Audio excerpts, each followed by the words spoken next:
Hey guys, tonight we start exploring one of history's most hidden truths, a tale concealed under royal symbols and veiled behind the Renaissance's most iconic figure. Imagine this: Richmond Palace, England, March 21st, 6003. It's well after midnight. In a dimly lit room, a 69-year-old woman won't sit, won't eat, and most alarmingly, won't sleep. She's been on her feet for 15 hours without a break. Her attendants plead for her to relax, laying cushions on the floor out of sheer concern. But when they urge her to rest, she murmurs words that would linger with them always. "If you knew what awaited me in my bed, you would not lie down either." This woman is Queen Elizabeth of England, and tonight we'll reveal the disturbing secret she carried to her death. Now, before we dive into Elizabeth's era together, I have a question for you. If this tale captivates you, if you're drawn into the enigma, touched by the sorrow, or stunned by the revelations ahead, do me a favor, hit subscribe and like the video. Not just because I suggest it, but because you truly crave more tales like this. And hey, leave a comment sharing where you're tuning in from and what time it is there. Are you cozied up in California, on a night shift in Texas, or listening from overseas? I'd love to hear. All right, lower those lights, settle in, perhaps switch on a fan for soft background hum, and let's travel back. The year is 603, and a queen is fading. Let me set the scene. Richmond Palace rests quietly by the Thames River, its windows dim save for one room where candles dance. Within, the world's most influential woman is unraveling.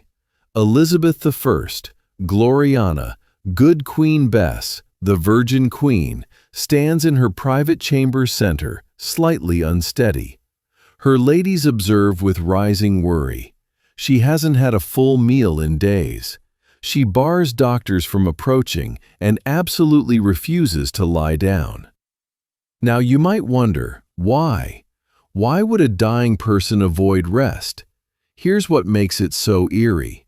Elizabeth knew details her staff didn't. She knew that lying in that bed would end everything. Not only her life, but her secret. The one she'd guarded for almost 70 years. The cause behind her lifelong singleness. The reality of why history's most sought-after queen opted for total solitude over romance. For 44 years, she'd governed England with unyielding resolve. She'd triumphed over the Spanish Armada. She'd endured assassination attempts, religious turmoil, and countless suitors. She'd forged an empire and a myth. But now, at the close, those barriers were collapsing, and she was frightened. Her cousin Robert Carey saw her 2 days prior. Entering her room, he found her on cushions piled on the floor. Not seated in a chair, not in bed, but on the ground like a child who'd abandoned hope. She grasped his hand. Her hold was faint, her skin chilly. "No, Robin," she whispered, "I am not well." And then she sighed. He counted. 40 sighs in just a few minutes. Each one seemed to release something weighty, something ancient. Her ladies informed him she'd been this way for 10 days. 10 days of minimal food, rejecting aid, standing till her legs gave out. The doctors were frantic. This was England's queen perishing before them, and she wouldn't permit an inspection. Why? What was she concealing? One unnamed witness from the era noted something intriguing. She could be prevailed on neither by entreaties, arguments, nor artifices to take the least medicine and scarcely sufficient nourishment to support life. She could get no sleep whatever. Consider that. This isn't merely an elderly lady being obstinate. This is deliberate, planned. Elizabeth had devoted her life to managing her image, deciding what others learned about her, shaping the tale. And now, confronting death, she was executing one last assertion. You will know nothing. You will see nothing. My body is my secret, even in death." Her attendants grew so anxious they scattered cushions everywhere on the floor, hoping she'd fall onto something gentle instead of injuring herself. And she did eventually fall, but even then, even on the floor, unable to rise, she wouldn't shift to the bed because she knew once you go to that bed when you're this sick, you're admitting defeat. You're giving death permission. Robert Seal, her chief advisor and the son of her longtime counselor, William Berkeley, finally tried to command her. "Your Majesty," he said firmly, "you must go to bed. Big mistake." Elizabeth's eyes snapped to his face. Even weak, even dying, the royal fire still burned. "Must," she said, her voice sharp as a blade. "Must is not a word to use to Prince's little man." She paused, letting that sink in. "You know I must die, and that makes you so presumptuous." Imagine being Robert Seal in that moment. You're trying to save the Queen's life, and she's reminding you, even now, even at the end, that she's still the one with power, not you. Never you. This was Elizabeth's superpower, and she wielded it until she literally couldn't stand anymore. But here's where it gets really interesting. Why was she so afraid? What was waiting in that bed? According to the whispers that spread through court, according to the reports that foreign ambassadors sent back to their kings, Elizabeth was haunted. They said she was tormented by ghosts. Mary, Queen of Scots, her cousin whom she'd ordered beheaded. The Earl of Essex, her young favorite, whom she'd sent to his execution. Her mother, Anne Boleyn, who'd lost her head when Elizabeth was just a toddler. But I think it was something deeper, something more primal than guilt. Elizabeth was afraid of vulnerability. Her entire life had taught her one brutal lesson. The moment you show weakness, the moment you let someone see the real you, they'll use it to destroy you. And in that bed, sick, dying, unable to control her body anymore, she would be completely, terrifyingly vulnerable. She'd spent 70 years building the image of the Virgin Queen, the goddess-like ruler who needed no man, who sacrificed personal happiness for England's good, who was married only to her kingdom. But what if that wasn't the whole truth? What if there was a reason, a physical reason, why she could never marry? What if her body held a secret so scandalous, so impossible to explain in the 1500s, that she'd rather die standing up than risk anyone discovering it? Here's something most people don't know. After Elizabeth died on March 24, 603, in the early hours of the morning, her lady of the bedchamber did something unusual. She refused to allow a post-mortem examination, flat out refused. The official reason to protect the Queen's reputation as a virgin, to preserve the myth. But historians have wondered for 400 years, what would that examination have revealed? Because here's the thing, Elizabeth's contemporaries, the people who lived with her, who served her, who proposed marriage to her, many of them believed she had some kind of physical condition. The Spanish ambassador wrote that she had a malady in one of her breasts. Others whispered she was barren, that she had some congenital defect that made marriage impossible. In 1561, she was mysteriously bedridden with an illness that caused her body to swell. What was that about? Nobody knows. The records are frustratingly vague. Modern historians and medical experts have proposed some theories that would have been unthinkable, literally unspeakable in Elizabeth's time. Could she have had what we now call complete androgen insensitivity syndrome? A hormonal condition that would have made her appear female but unable to have children. Or perhaps vaginal genesis, or any number of other conditions that in the TUDA period would have been seen as shameful, cursed, or proof she wasn't truly a woman at all. We may never know for certain, but what we do know is this. Elizabeth spent her final days standing upright, refusing to surrender, clinging to Robert Dudley's last letter. The man she'd loved her whole life but could never marry. She stood there in the candlelight, swaying, sighing, remembering everything, all the choices, all the sacrifices, all the loneliness. And when they finally convinced her to go to bed on March 21st, when they finally got her to lie down, she never got up again. She died 3 days later on March 24th at 3 in the morning. The chroniclers wrote that she passed mildly like a lamb, easily like a ripe apple from a tree, peaceful, gentle. But was it really? Or was that just the final story they told to protect the legend? Because if we're being honest, Elizabeth's death was anything but peaceful. It was the culmination of a lifetime of fear, control, and secrets.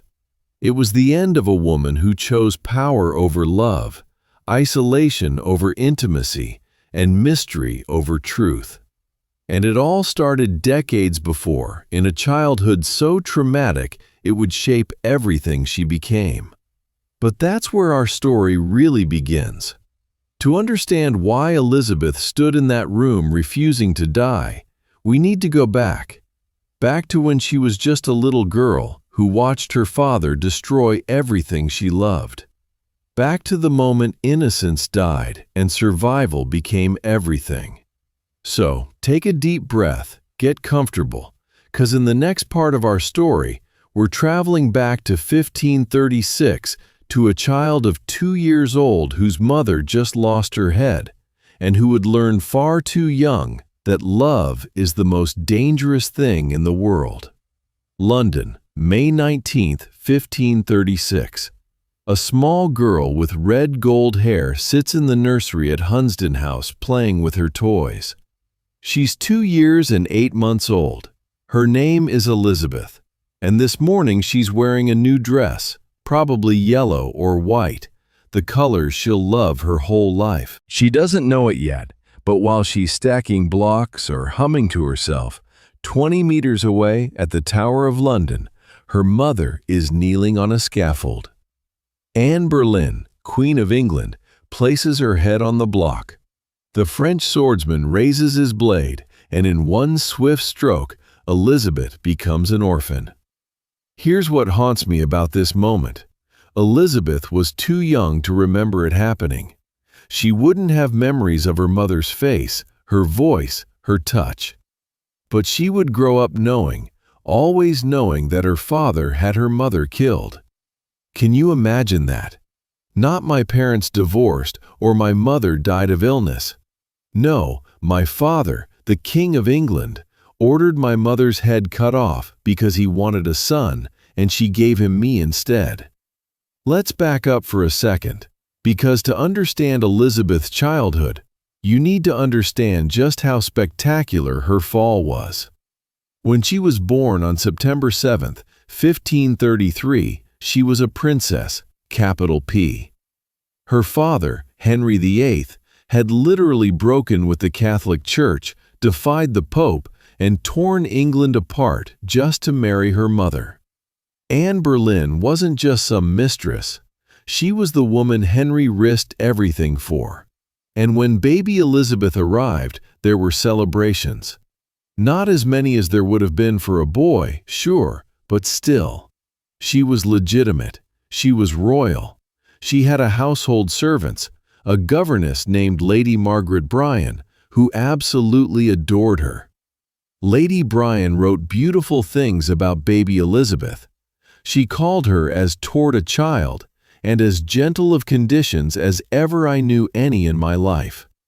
Translation: this was a smart, sweet-natured little girl, a normal, happy toddler. But that happiness had an expiration date, approximately 32 months. Because here's the thing about Henry VIII. He didn't just want a son. He was obsessed with it, paranoid about it. The Tudor dynasty was new, fragile. Henry's own father had won the crown in battle only 50 years earlier. Without a male heir, Henry believed England would descend into civil war. So when Anne Boleyn failed to produce a son, when she miscarried a male baby in January 1536, Henry's love curdled into hatred, and he decided she had to go. Now the charges against Anne were absurd.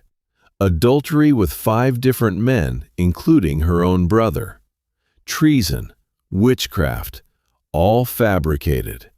But it didn't matter. Henry wanted her gone. And what Henry wanted, Henry got.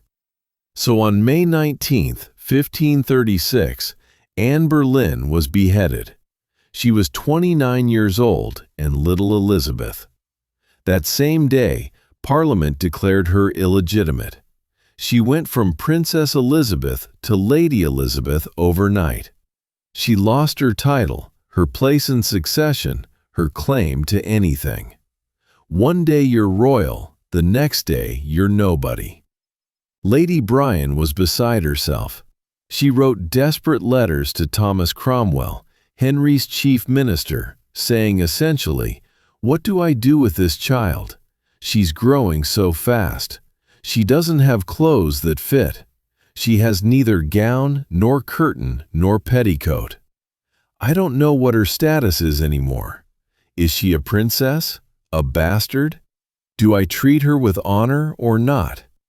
Can you imagine being the adult in charge of a toddler whose mother was just executed and whose father suddenly won't acknowledge her?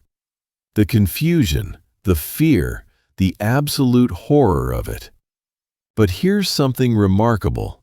Lady Bryan also wrote, "She is as toward a child as ever I knew any in my life. I trust the King's grace shall have great comfort in her grace, for she is as gentle a child as ever I knew." Even after all this trauma, Elizabeth was still sweet, still gentle, still lovable. But something had shifted. At 2 years old, she learned the first rule of survival. Don't trust anything.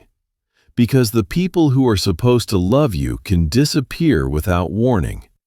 And it got worse. Oh, it got so much worse. 'Cause Henry didn't stop at one wife. 11 days after Annan's execution.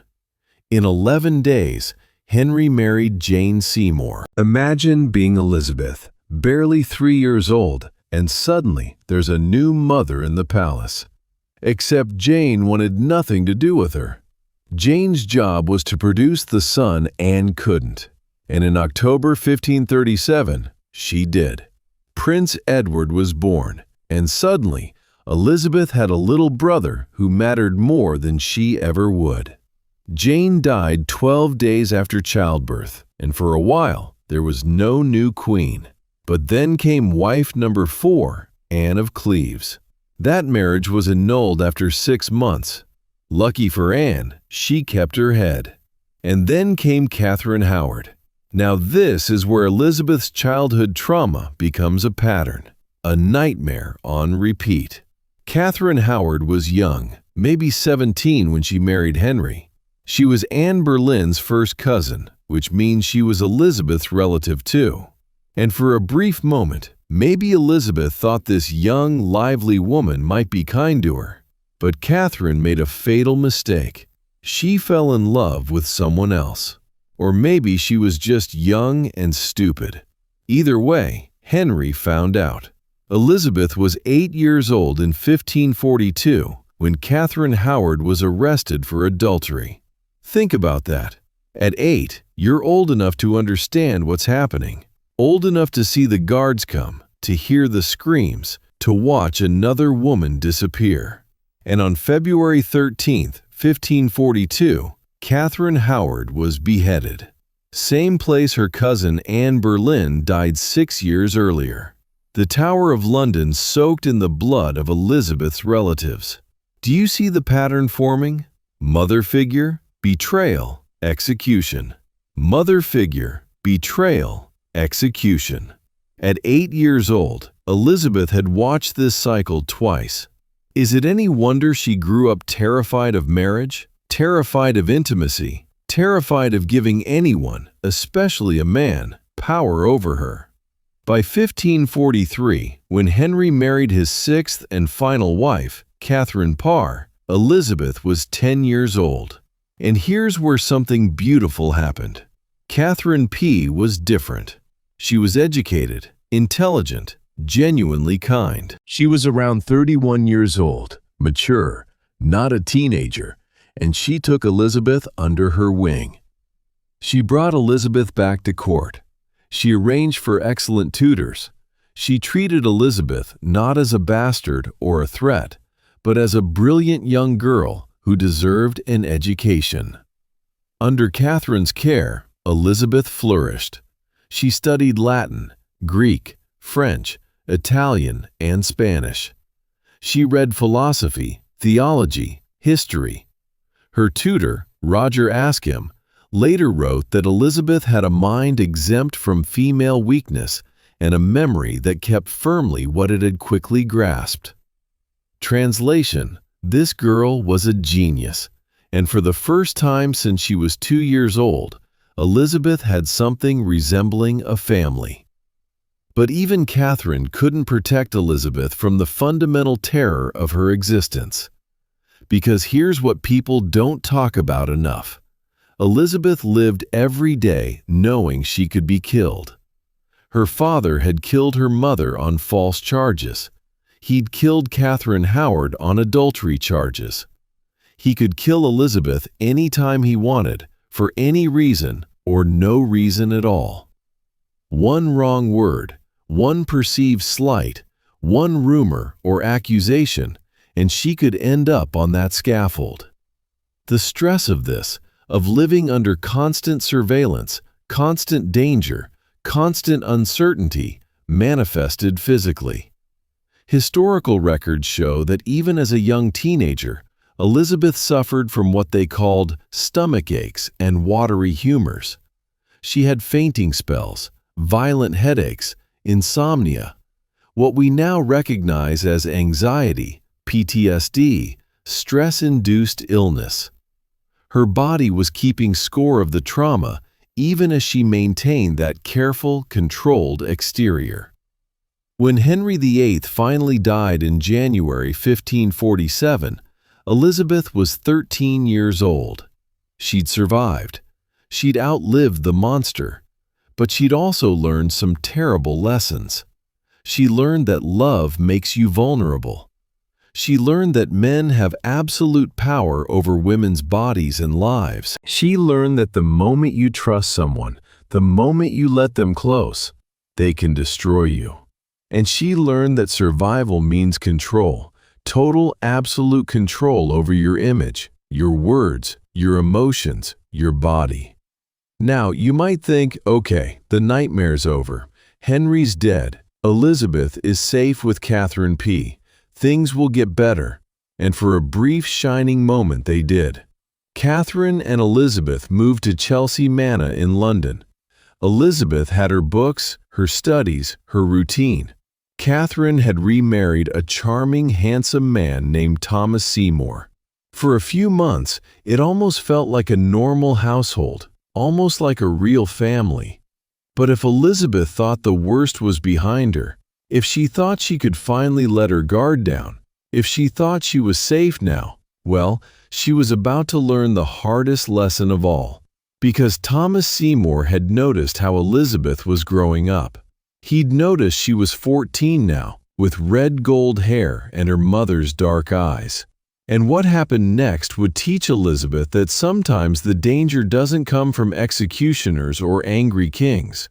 Sometimes it comes into your bedroom before dawn, wearing a nightgown and calling it affection. Chelsea Manor Winter, 1547. Dawn hasn't broken yet, but 14-year-old Elizabeth is already awake. She's learned to wake early, to get dressed before the sun rises, to surround herself with her ladies-in-waiting. Why? Because if she doesn't, he'll come. Thomas Seymour, her stepfather. The man who enters her bedroom in his nightgown while she's still in bed. The man whose hands find their way to places they shouldn't. And the truly horrifying part. At first, his wife, Elizabeth's beloved, Catherine Parr, thought it was funny. Now, I need you to understand something before we go further. What I'm about to describe isn't a scandal or a romance or an affair. Those are the words Tudor historians used for centuries because they didn't have better language. But we do. What happened to Elizabeth at Chelsea Manor was grooming. It was sexual harassment. It was abuse. And it was perpetrated by a man who was supposed to protect her. Thomas Seymour was about 39 years old, more than twice Elizabeth's age. He was the brother of Jane Seymour, Henry VIII's third wife, which made him Prince Edward's uncle. Charming, handsome, ambitious, and as it turned out, a predator. He'd been in love with Catherine P. for years, but when Henry VII wanted to marry her, Thomas had to step aside. You don't compete with a king. But now Henry was dead, and within weeks, scandalously, inappropriately, shockingly fast, Thomas married Catherine. She was the wealthiest woman in England, the Dowager Queen, and living with her at Chelsea Manor was her teenage stepdaughter, Elizabeth. Here's where it starts to get dark. Thomas would wake early before the household stirred and go to Elizabeth's bedroom. The door would open, and there he'd be in his nightgown, barely dressed. Elizabeth's governess, Cat Ashley, witnessed this and recorded what happened. Thomas would approach Elizabeth's bed. If she was still sleeping, he'd wake her. If she was awake, she'd pretend not to notice him, and then he'd start tickling. That's what they called it. But think about what that means. A grown man, partially dressed, leaning over a teenage girl's bed, putting his hands on her body, running his fingers along her ribs, her sides. Elizabeth would be in her nightgown, vulnerable, half asleep, and he'd tickle her. Sometimes he'd slap her on the buttocks, playfully, casually, like it was nothing, like he had every right. Cat Ashley was horrified. She told Thomas to stop, that this was inappropriate. His response, "By God's precious soul, I mean no evil, and I will not leave it." In other words, I'm not doing anything wrong, and you can't stop me. That's the language of someone who knows he has power and intends to use it. But here's what makes this so much more complicated, so much more psychologically twisted. Catherine P. knew about it. Cat Ashley reported it to her. And Catherine's initial response was to join in. She thought it was playful, innocent fun. On at least one occasion, she held Elizabeth down while Thomas cut the girl's black morning dress to shreds with a knife. Can you imagine that scene? A 14-year-old girl pinned down by her stepmother, while her stepfather cuts her clothes off her body with a blade, and everyone's pretending it's a game. Now, why would Catherine do this? Some historians think she was trying to defuse the situation, to make it seem innocent by being present. Others think she was in denial, desperately wanting to believe her new husband was just being affectionate with her stepdaughter. Or maybe, and this is darker, maybe she was participating to keep Thomas's attention, to compete with a teenage girl for her own husband's focus. Whatever the reason, it's heartbreaking.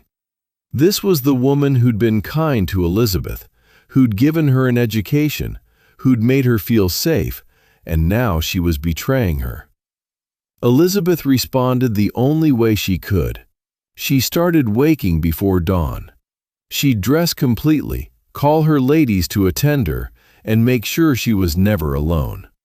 Because what could she actually do? She couldn't report Thomas to the authorities. Thomas was the authority. He was Lord High Admiral, a member of the Privy Council, the uncle of the king. Elizabeth was a 14-year-old former princess declared illegitimate with no power, no protection, no real legal standing. Who would believe her? Who would help her? And there's evidence that Elizabeth tried to signal for help in the only way she could. Around June 1548, Catherine wrote a letter to Thomas and asked Elizabeth to give it to the messenger. Before handing it over, Elizabeth wrote 3 Latin words on the side of the paper. Nolito metinganger. Let him not touch me. Think about that. She originally wrote nanganger, do not touch me, a direct command, but then she crossed it out and wrote nolito instead, changing it to third person, making it less direct, less confrontational. Because even in her desperation, she knew she couldn't afford to be too bold. She was trying to tell Catherine, trying to warn her, trying to say, please make him stop, but in a way that wouldn't get her in more trouble. And it didn't work. Or maybe Catherine didn't notice. Or maybe she noticed and didn't want to see what it meant. By spring 1548, things had escalated. Catherine was pregnant, finally expecting the child she'd always wanted, but she was also starting to see her husband differently. One day, she found Thomas and Elizabeth in a close embrace.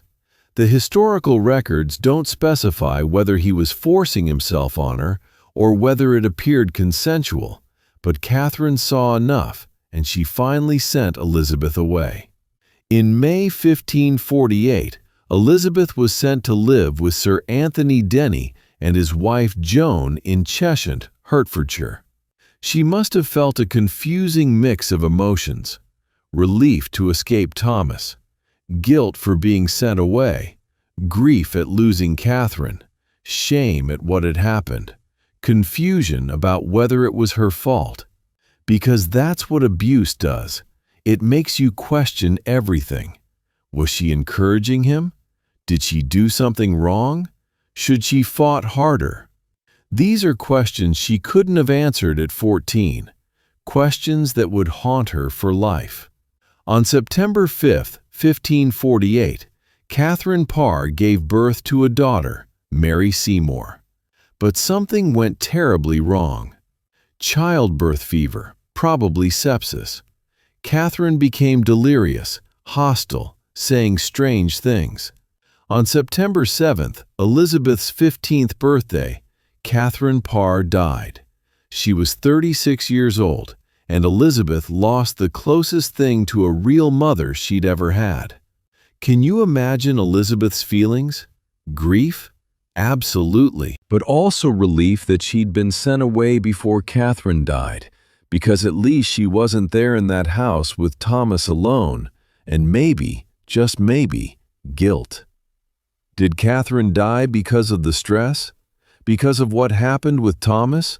Because Elizabeth didn't try harder to stop it? These are irrational thoughts, but trauma isn't rational. Thomas Seymour didn't mourn long. With Catherine dead, he set his sights back on Elizabeth.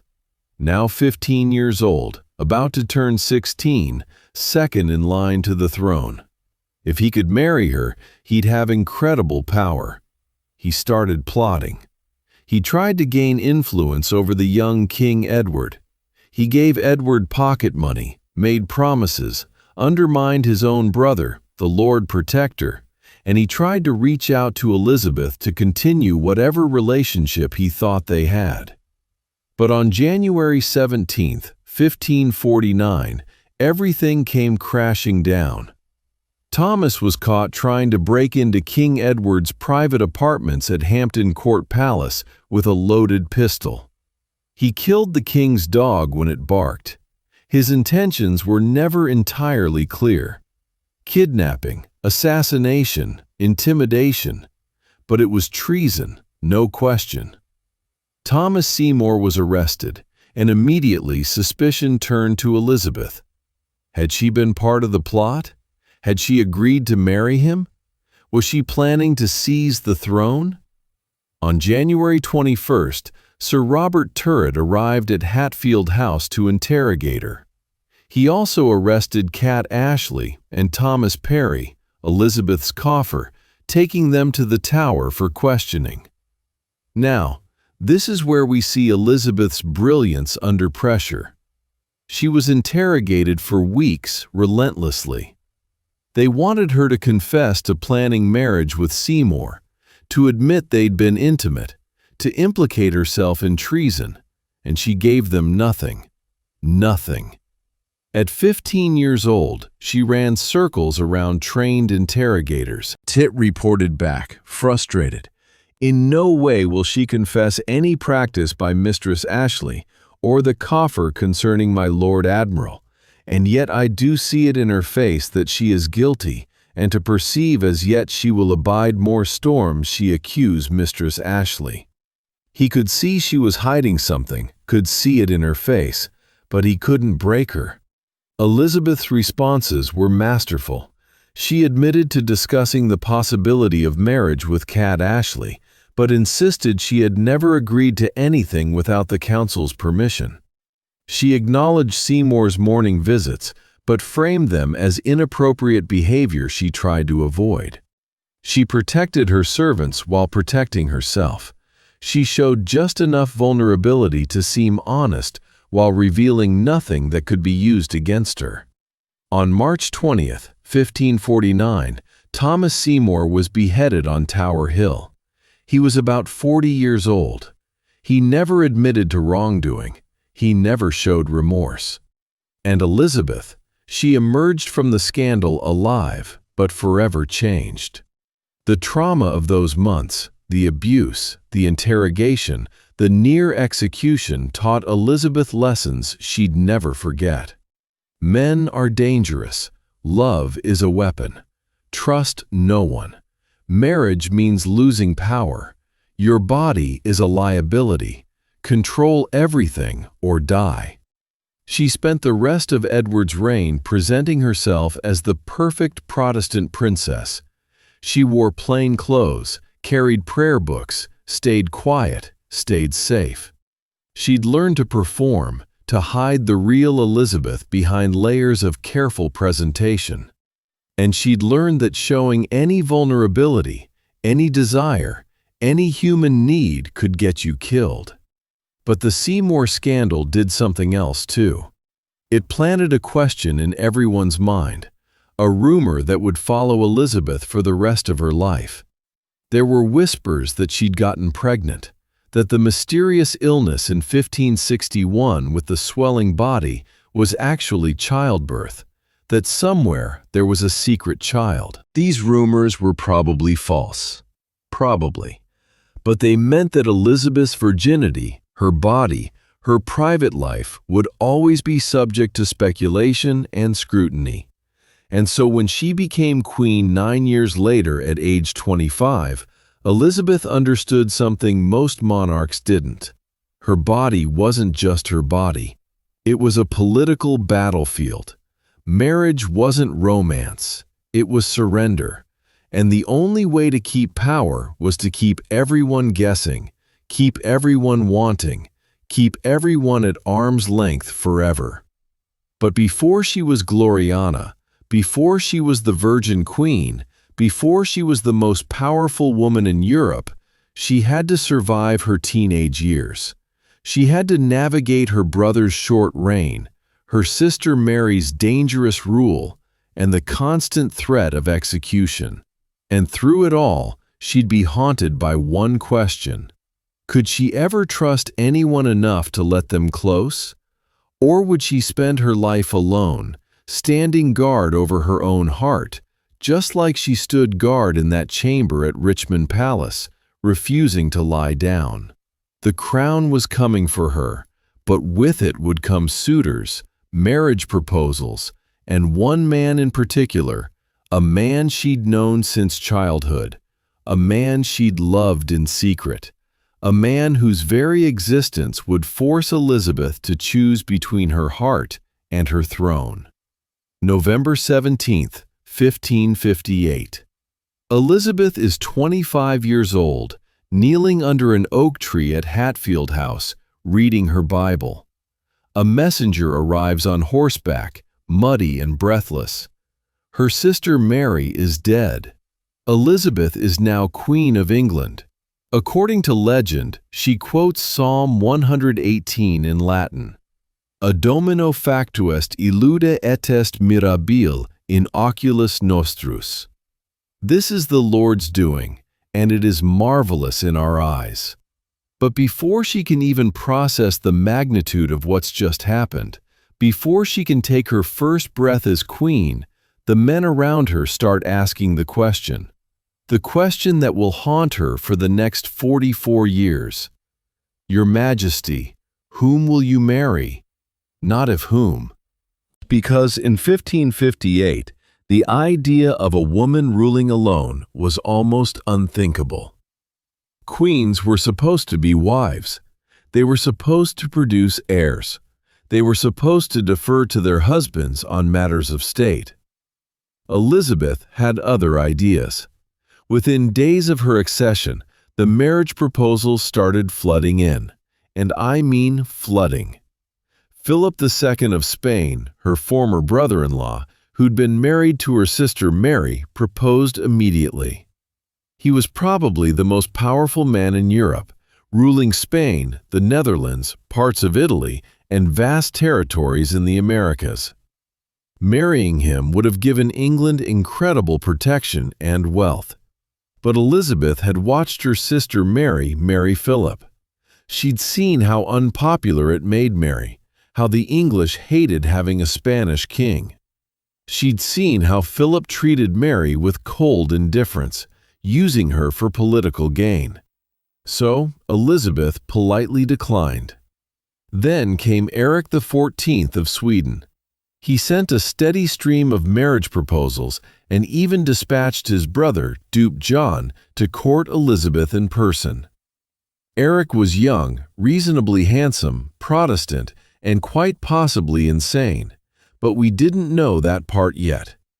Elizabeth kept him dangling for years with maybe, possibly, let me think about it. She never had any intention of marrying him, but keeping Sweden interested kept them as potential allies against France and Spain. Archduke Charles of Austria proposed. The Earl of Arran from Scotland proposed. The Duke of Anjou, who was 22 years younger than Elizabeth, proposed. His brother, the Duke of Valence, also proposed. Foreign ambassadors filled her court, each one carrying marriage offers, each one trying to read whether the Queen was serious about matrimony or just playing games. And her own counselors, they were losing their minds. William Seal, her chief advisor, a brilliant but deeply traditional man, believed that a queen absolutely had to marry. For one thing, England needed an heir. For another, how could a woman possibly run a country alone? In their minds, she needed a husband to help her make decisions, to lead armies, to handle the really important masculine stuff like war and diplomacy. The fact that Elizabeth was clearly capable of all this herself didn't matter. She was a woman. Women needed husbands. End of discussion. Except Elizabeth wasn't having it. In her first speech to Parliament in 1559, she said something extraordinary. And in the end, this shall be for me sufficient, that a marble stone shall declare that a queen having reigned such a time lived and died a virgin. She was 25 years old, barely on the throne for months, and she was already declaring she might never marry.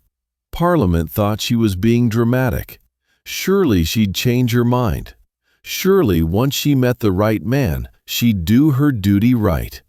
Wrong. Because Elizabeth had learned something her counselors hadn't. Marriage for a queen wasn't romance. It was political suicide. Look at what happened to Mary, Queen of Scots, who married 3 times and ended up imprisoned.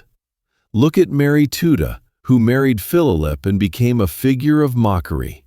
Elizabeth had watched every important woman in her life lose power, lose freedom, or lose their head because of marriage. She'd learned from her mother, from Catherine Howard, from Catherine P., from her own near destruction at the hands of Thomas Seymour. Marriage meant vulnerability. Marriage meant giving a man legal control over your body, your property, your decisions. And Elizabeth hadn't survived 25 years of danger just to hand her crown and her life to some husband. But she couldn't just say that, could she? She couldn't stand in front of Parliament and say, "Marriage is a trap and I refuse." So she developed a strategy. She became England's most eligible bachelorette, perpetually considering marriage, perpetually negotiating, perpetually keeping everyone hoping. It was brilliant. By staying unmarried but available, she kept multiple countries invested in England's favor. Spain thought they might win her. France thought they had a chance. Austria was hopeful. And while they were all competing for her hand, Elizabeth was actually ruling, making decisions, consolidating power. But the pressure was relentless. In 1563, Parliament officially petitioned her to marry. They gave her all the logical arguments. The succession was uncertain. The country needed an heir. She had a duty to her people. Elizabeth's response was masterful. She told them, "I am already bound unto her husband, which is the kingdom of England." Can you imagine the balls it took to say that? To essentially tell Parliament, "I'm married to you, to England, to my job. You're my spouse. Deal with it." But behind the public confidence, Elizabeth was terrified. Because on October 10, 1562, she nearly died. She caught smallpox, one of the deadliest diseases of the era. At first, it seemed like a bad cold. She took a bath to feel better. But within days, she was burning with fever. By October 16th, she couldn't speak. She was barely conscious. Her doctors thought she was dying. Her counselors panicked because there was no clear heir. Who would rule if Elizabeth died? The country could descend into civil war. They started arguing over succession. Some wanted Catherine Grey, a Protestant. Others reluctantly considered Mary, Queen of Scots, a Catholic. The divisions were immediate and terrifying. Elizabeth, lying on what everyone thought was her deathbed, did something remarkable. She demanded they make Robert Dudley, her childhood friend, her closest companion, the Lord Protector of England, with an income of £20,000 a year. That's more than £4.6 million in today's money. She trusted him to settle a succession and save England from chaos. And she took that moment to formally declare that her relationship with Dudley had never been improper. Which, by the way, nobody believed. But we'll get to that later. Now here's the thing about smallpox. It was called the speckled monster for good reason. It killed about 30% of people who caught it. And for those who survived, it left deep, pockmarked scars all over the face and body. Elizabeth was 29 years old at the height of her attractiveness, still being courted by kings and princes, and she was terrified that smallpox would destroy her face.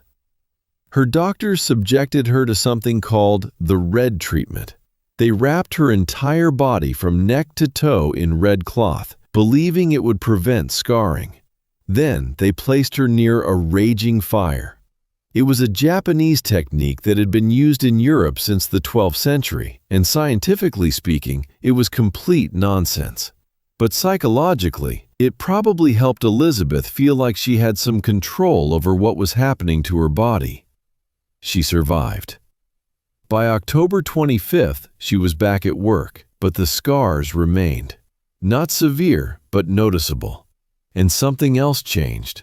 Her lady-in-waiting, Mary Sidney, had nursed Elizabeth through the illness. Mary caught smallpox too, but Mary wasn't as lucky. The disease left her face so horribly disfigured that she withdrew from court life entirely, spending the rest of her days in seclusion. Elizabeth never forgot that sacrifice. For the rest of her life, she broke protocol to visit Mary rather than summoning her to court, because she knew Mary couldn't bear to be seen. The smallpox crisis should have convinced Elizabeth to marry immediately and produce an heir while she still could.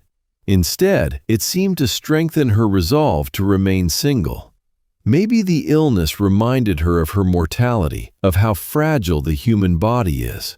Maybe seeing Mary Sidney's ruined face reinforced that beauty, youth, and fertility were temporary. Or maybe, and this is darker, maybe the illness confirmed what Elizabeth already suspected about her own body, that something was wrong, that marriage and childbirth were never really options for her. Parliament tried again in 1566. They were more aggressive this time. They essentially said, "We won't discuss anything else until you promise to marry." It was political blackmail.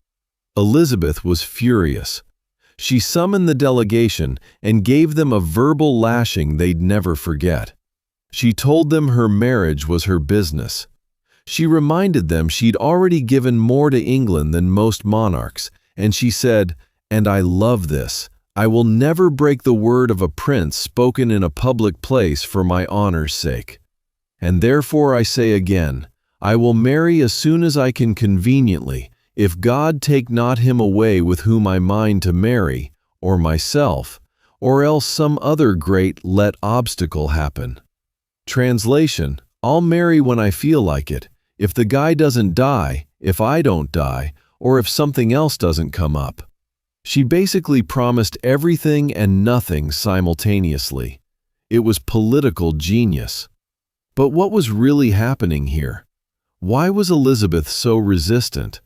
Her counselors genuinely believed she was physically capable of marriage and childbirth. They thought she was just being stubborn, difficult, perhaps traumatized by her upbringing. And maybe that was part of it. But there's another possibility that historians are only now beginning to seriously consider. What if Elizabeth wasn't just emotionally opposed to marriage? What if there was a physical reason she couldn't marry? Contemporary sources hint at this. Spanish ambassadors reported rumors that she was barren. Some said she had a malady in one of her breasts. In 1561, just before the smallpox, she'd been mysteriously bedridden with an illness that caused her body to swell. What was that about? Pregnancy? A tumor? A hormonal condition? We don't know, because Elizabeth never let doctors examine her properly, never kept records of her private health, never explained. But the whispers persisted, and Elizabeth must have heard them. Can you imagine living with that? Knowing that people were speculating about your body, your fertility, your most private medical issues. Knowing that any admission of physical inability would be seen as weakness, as proof that a woman couldn't rule alone. She had to maintain the fiction that she could marry and have children, even if she knew or suspected that she couldn't. So, she turned it into a weapon. If she couldn't be the conventional queen who married and produced heirs, she'd become something else entirely, something unprecedented. She'd become the Virgin Queen. The imagery started slowly. Portraits began showing her in white, the color of purity. Her clothing became increasingly elaborate. Huge ruffs, embroidered gowns, so many jewels you could barely see the person underneath. She was transforming herself from Elizabeth the woman into Elizabeth the icon. The courtiers started calling her Gloriana. Poets compared her to the Virgin Mary, to the moon goddess Diana, to mythical beings. It wasn't just flattery, it was propaganda. Elizabeth was creating a cult of virginity around herself, making her unmarried state not a weakness, but a source of mystical power. In 1576, Parliament tried one more time. another petition for marriage. By now, Elizabeth was 43 years old, probably past childbearing age anyway, but they couldn't let it go. Her response this time was different, calmer, more resigned. She told them, "If I were a milkmaid with a pail on my arm, whereby my private person might be little set by, I would not forsake that single state to match myself with the greatest monarch."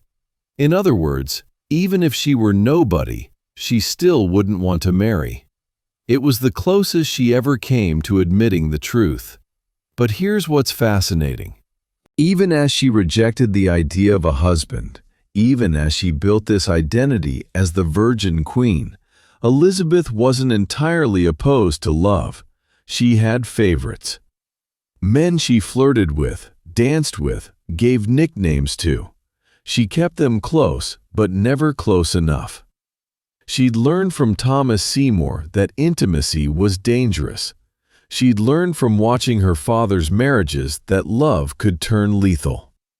So, she created a safe version, courtly love, platonic devotion, political theater that looked like romance but never risked anything real.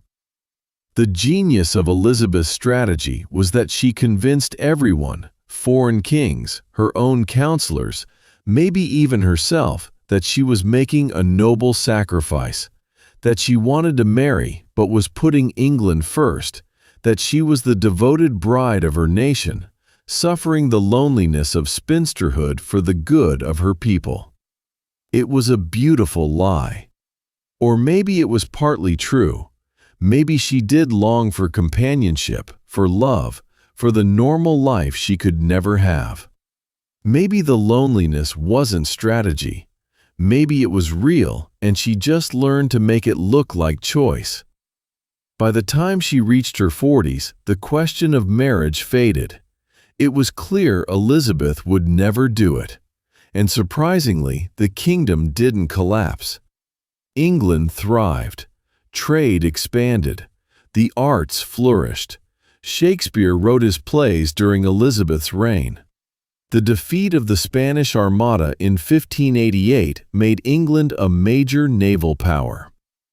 Elizabeth had proved that a woman could rule alone, that virginity could be power, that marriage wasn't necessary for greatness.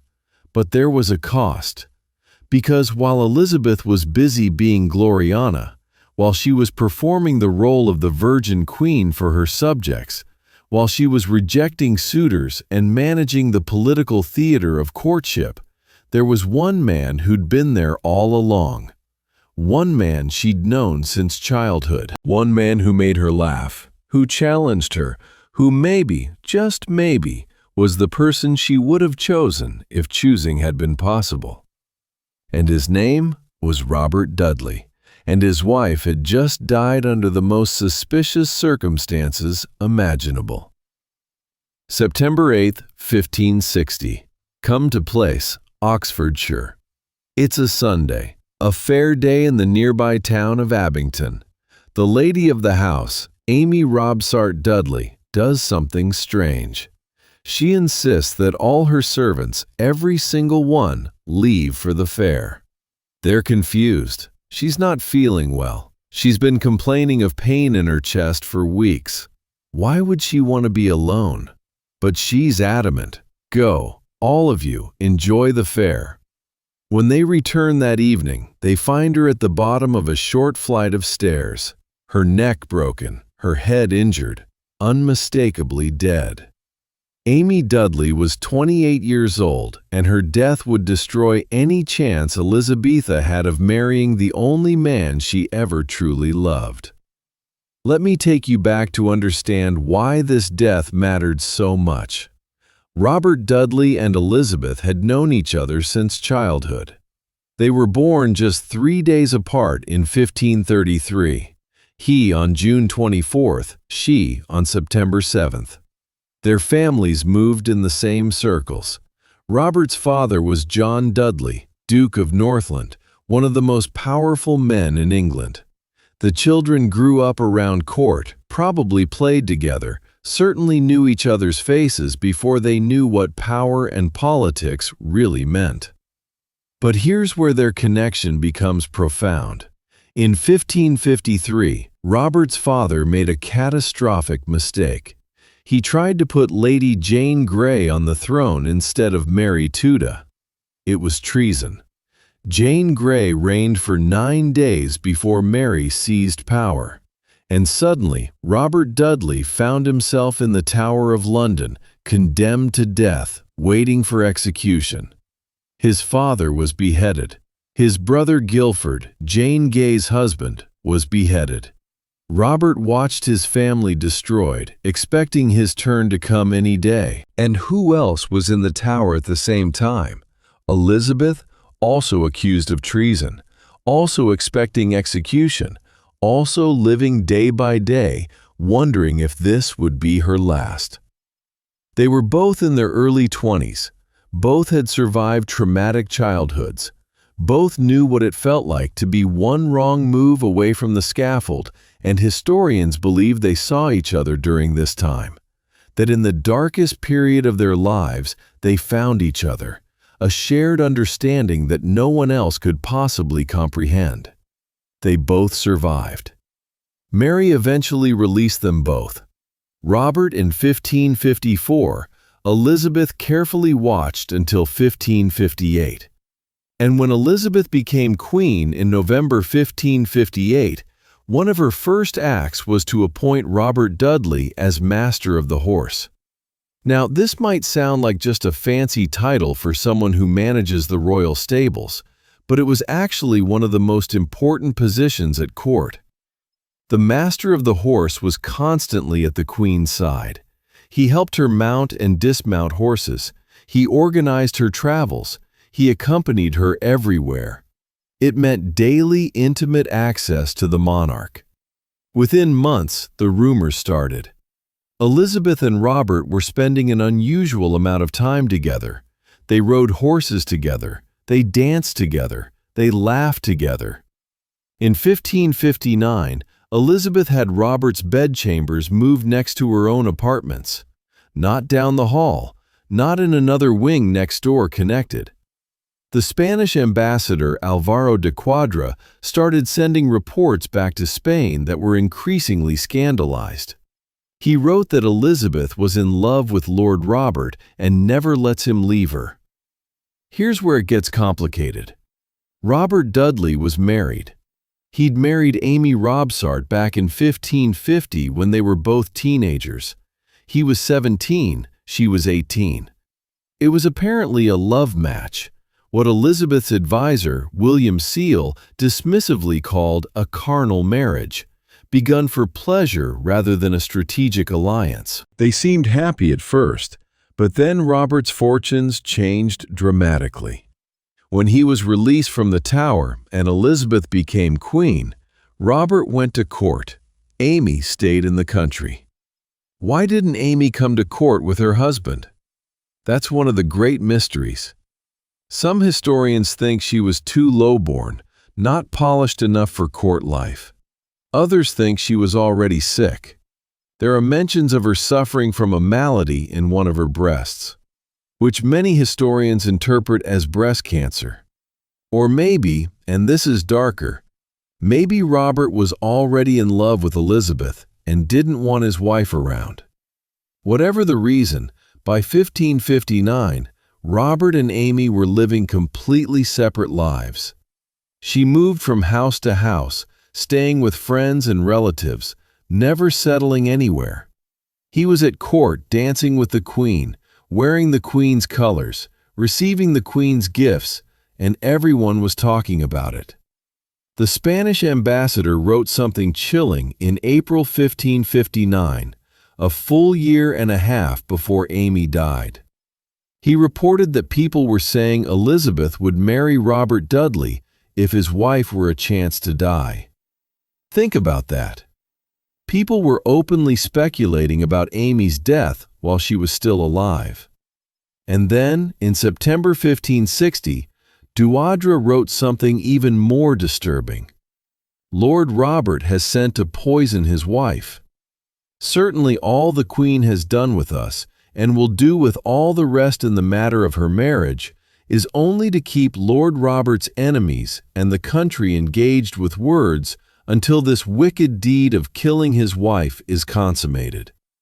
So by September 8, 1560, when Amy was found dead, suspicion was immediate and universal. Did Robert kill her? Did Elizabeth know? Were they planning to marry as soon as Amy was out of the way? The scandal was explosive. Let's look at the facts of Amy's death because they're genuinely mysterious. She sent all her servants to the fair. Why? The stairs she supposedly fell down were described as short and broad, not the kind of steep staircase where a fatal fall would be expected. The coroner's report, which was found in 2008 after being lost for centuries, describes 2 dents, 2 injuries on her head. Her neck was broken. But here's what's strange. If you throw yourself downstairs to commit suicide, you'd expect multiple injuries, bruising, broken bones. If you accidentally trip and fall, same thing. But Amy's injuries were concentrated. 2 head wounds and a broken neck, suggesting a single violent impact or blow. Modern medical experts have proposed various theories. Some say she had breast cancer that had spread to her bones, making them brittle. A spontaneous fracture could have caused her to fall. Others suggest suicide, that she was depressed, knowing she was dying, and threw herself down, hoping to break her neck. One controversial theory suggests an aortic aneurysm burst from slight pressure, causing instant death, and then she fell. And then there's murder, that someone on Robert's orders or acting independently killed her and made it look like an accident. The coroner's jury deliberated for months. The inquest began on September 9th, but they kept adjourning day after day, probably under enormous pressure. The jury included at least one man, John Stevenson, who was employed by Robert Dudley. How impartial could they be? Finally, in August 1561, nearly a year later, they ruled it misfortune, an accident, but nobody really believed it. Robert's behavior after Amy's death is interesting. He immediately sent his steward, Thomas Blount, to come to investigate and organize an inquest. He demanded that the inquiry be thorough and honorable. Was this genuine grief and innocence? Or was it a PR move to cover his tracks? We'll never know. What we do know is that Robert didn't attend Amy's funeral. His chaplain, Dr. Francis Babington, gave the sermon and at one point said Amy had been pitifully slain. He later claimed he'd tripped in a speech, a very convenient slip of the tongue. For Elizabeth, this was a nightmare. She was already deeply in love with Robert. Everyone knew it. She knew it. He knew it. And now he was free to marry her. But the scandal made it impossible. If she married Robert now, it would look like they'd conspired to murder Amy. England would never accept it. Foreign powers would use it as propaganda. The Queen of England married her lover after killing his wife. Elizabeth's legitimacy, already questioned because of her mother's execution, would be completely destroyed. William Seel, her advisor, must have been relieved. He'd been terrified that Elizabeth would marry Robert, which Seel thought would be a disaster politically. Now it couldn't happen. The Spanish ambassador gleefully wrote that the scandal had ruined Lord Robert's chances of ever marrying the Queen, and he was right. But here's what breaks my heart about this story. Elizabeth genuinely loved Robert Dudley. We have evidence of this. After she recovered from smallpox in 1562, she named him as Lord Protector. We talked about this earlier and formally declared that their relationship had never been improper. She was trying to defend both his honor and hers. But the declaration itself proves how much she cared. Why bother defending his reputation if he didn't matter? Throughout the 1560s and 70s, Robert remained her closest favorite. She gave him Kenilworth Castle. She made him Earl of Leicester in 1564. She visited him constantly. When she was negotiating marriage with foreign princes, Robert would be standing right there watching, knowing that Elizabeth was going through the motions, but would never actually choose anyone else. It must have been torture for both of them. And then there's that mysterious illness in 1561, the one where Elizabeth was bedridden with swelling in her body. This happened about a year after Amy's death. Some historians have speculated controversially that Elizabeth was pregnant with Robert's child. There's even a story about a man named Arthur Dudley who showed up in Spain in 1587 claiming to be their secret son. Born during that 1561 illness, he said he'd been given to a family named Southern to raise, that he'd only discovered his true parentage as an adult. The Spanish took him seriously enough to interrogate him, but most historians think it's fiction. Still, the fact that the rumor existed tells you something about how people perceived Elizabeth and Robert's relationship. The tragedy is that they loved each other, but could never be together. Not because of Amy's death, though that certainly sealed the deal, but because Elizabeth couldn't marry anyone without losing power, and Robert would always carry the suspicion of having killed his wife. They were trapped by circumstances, by politics, by scandal, by Elizabeth's own physical secrets. Robert eventually married other women, Lettice Knowles, in 1578 in secret because he knew Elizabeth would be furious. And she was furiously, spectacularly jealous. She banned Lettice from court. She raged at Robert, but she didn't cut him off completely. She couldn't. He was the one person who knew her before she was queen, who'd shared the tower with her, who understood what it cost her to rule alone. When Robert Dudley died on September 4, 1588, Elizabeth was devastated. She locked herself in her room and refused to come out until her counselors threatened to break down the door. She kept his last letter to her in a small box beside her bed, and it was found there when she died in 6003, 15 years after Robert's death. On the outside of the letter, in Elizabeth's handwriting, were the words, "His last letter." She'd read it, saved it, kept it close for the rest of her life. Can you imagine that kind of love? The kind that survives scandal, impossibility, decades of separation. The kind where you keep someone's letter for 15 years after they're gone. Where you read it when you're alone and remember what might have been. Elizabeth sacrificed everything for power. Her chance at love, at marriage, at children, at normal human connection. And the one person she would have chosen, the one person she couldn't have, haunted her for the rest of her life. But here's the question that keeps me up at night. Why couldn't she marry him after all the scandal died down after years had passed? Why not? She was the queen. She could do whatever she wanted. And the answer, I think, brings us back to Elizabeth's body, to the secret she was hiding. Because if Elizabeth had a physical condition that made marriage impossible, if she couldn't consummate a marriage, couldn't have children, couldn't fulfill the basic expectations of what marriage meant in the 1500s, then marrying Robert would have exposed that secret. Better to be the virgin queen who chose England over love than the broken woman who couldn't be a wife even if she wanted to. So Amy Robsart's death didn't just destroy Elizabeth's chance to marry Robert. It gave her the perfect excuse.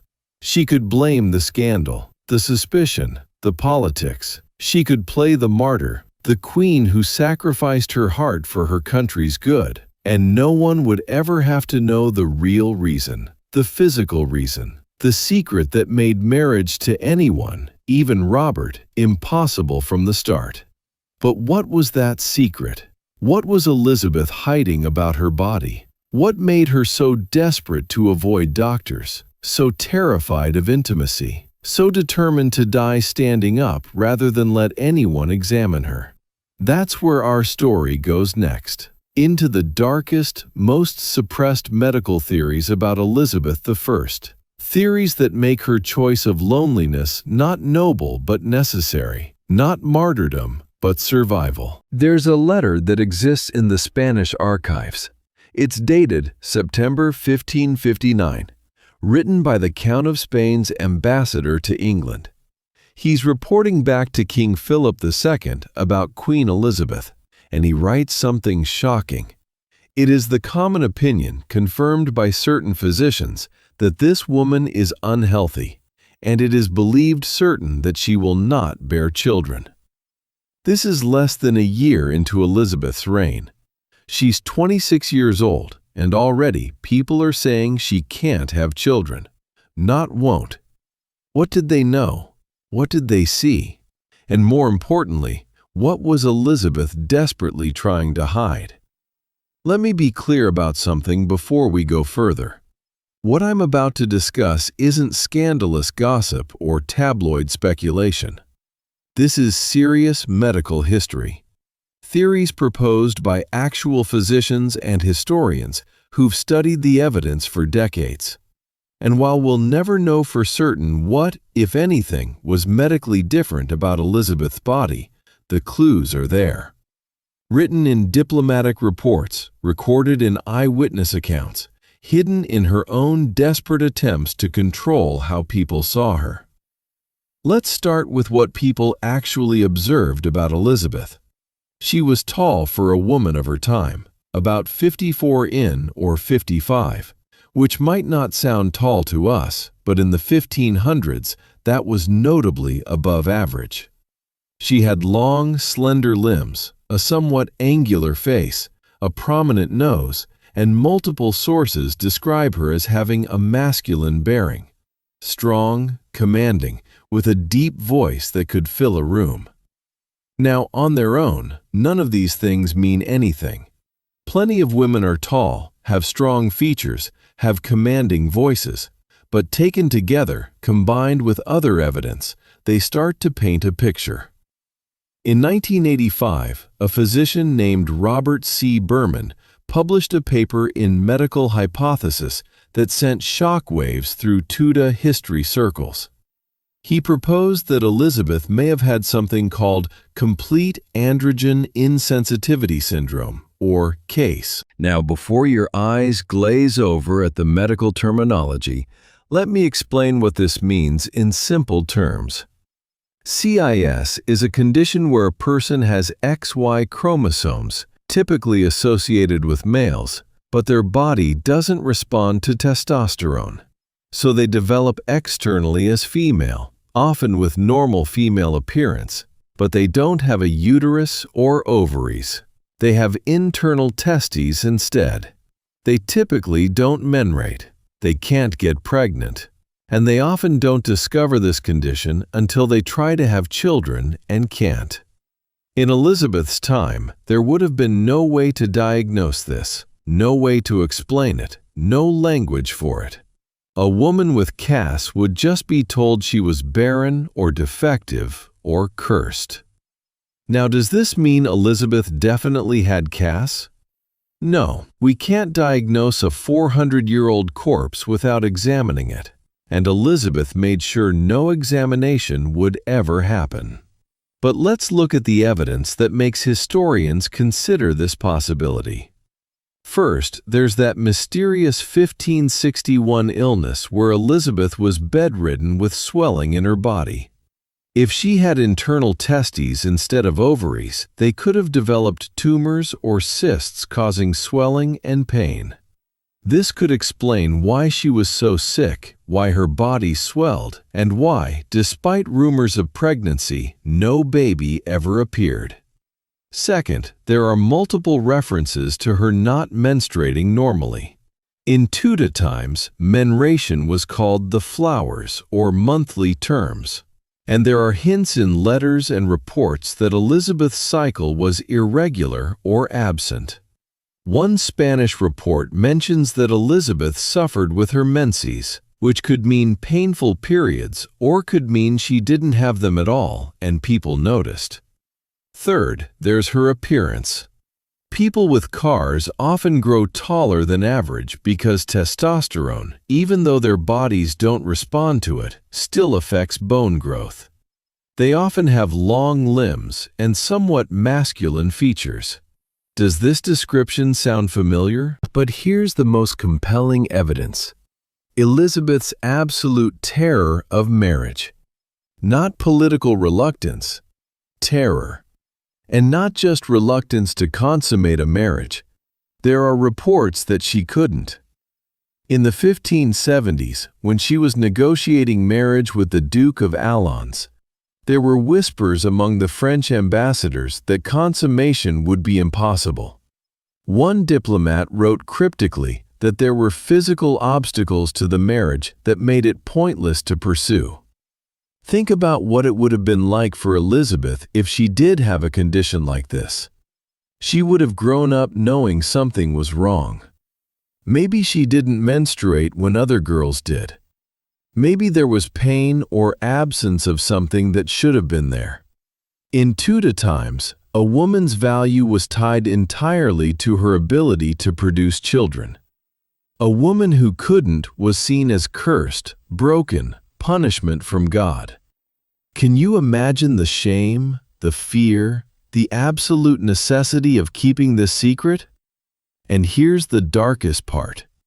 If Elizabeth knew she couldn't have children, then every marriage negotiation she conducted for 44 years was a lie. Every time she told Parliament, "I will marry when I can conveniently," she knew it would never happen. Every time she strung along a foreign prince made him believe he had a chance, she was performing an elaborate deception. Not because she was cruel, but because admitting the truth would have ended her reign. A queen who couldn't produce an heir was useless.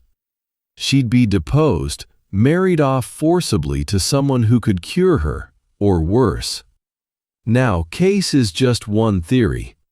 There are others.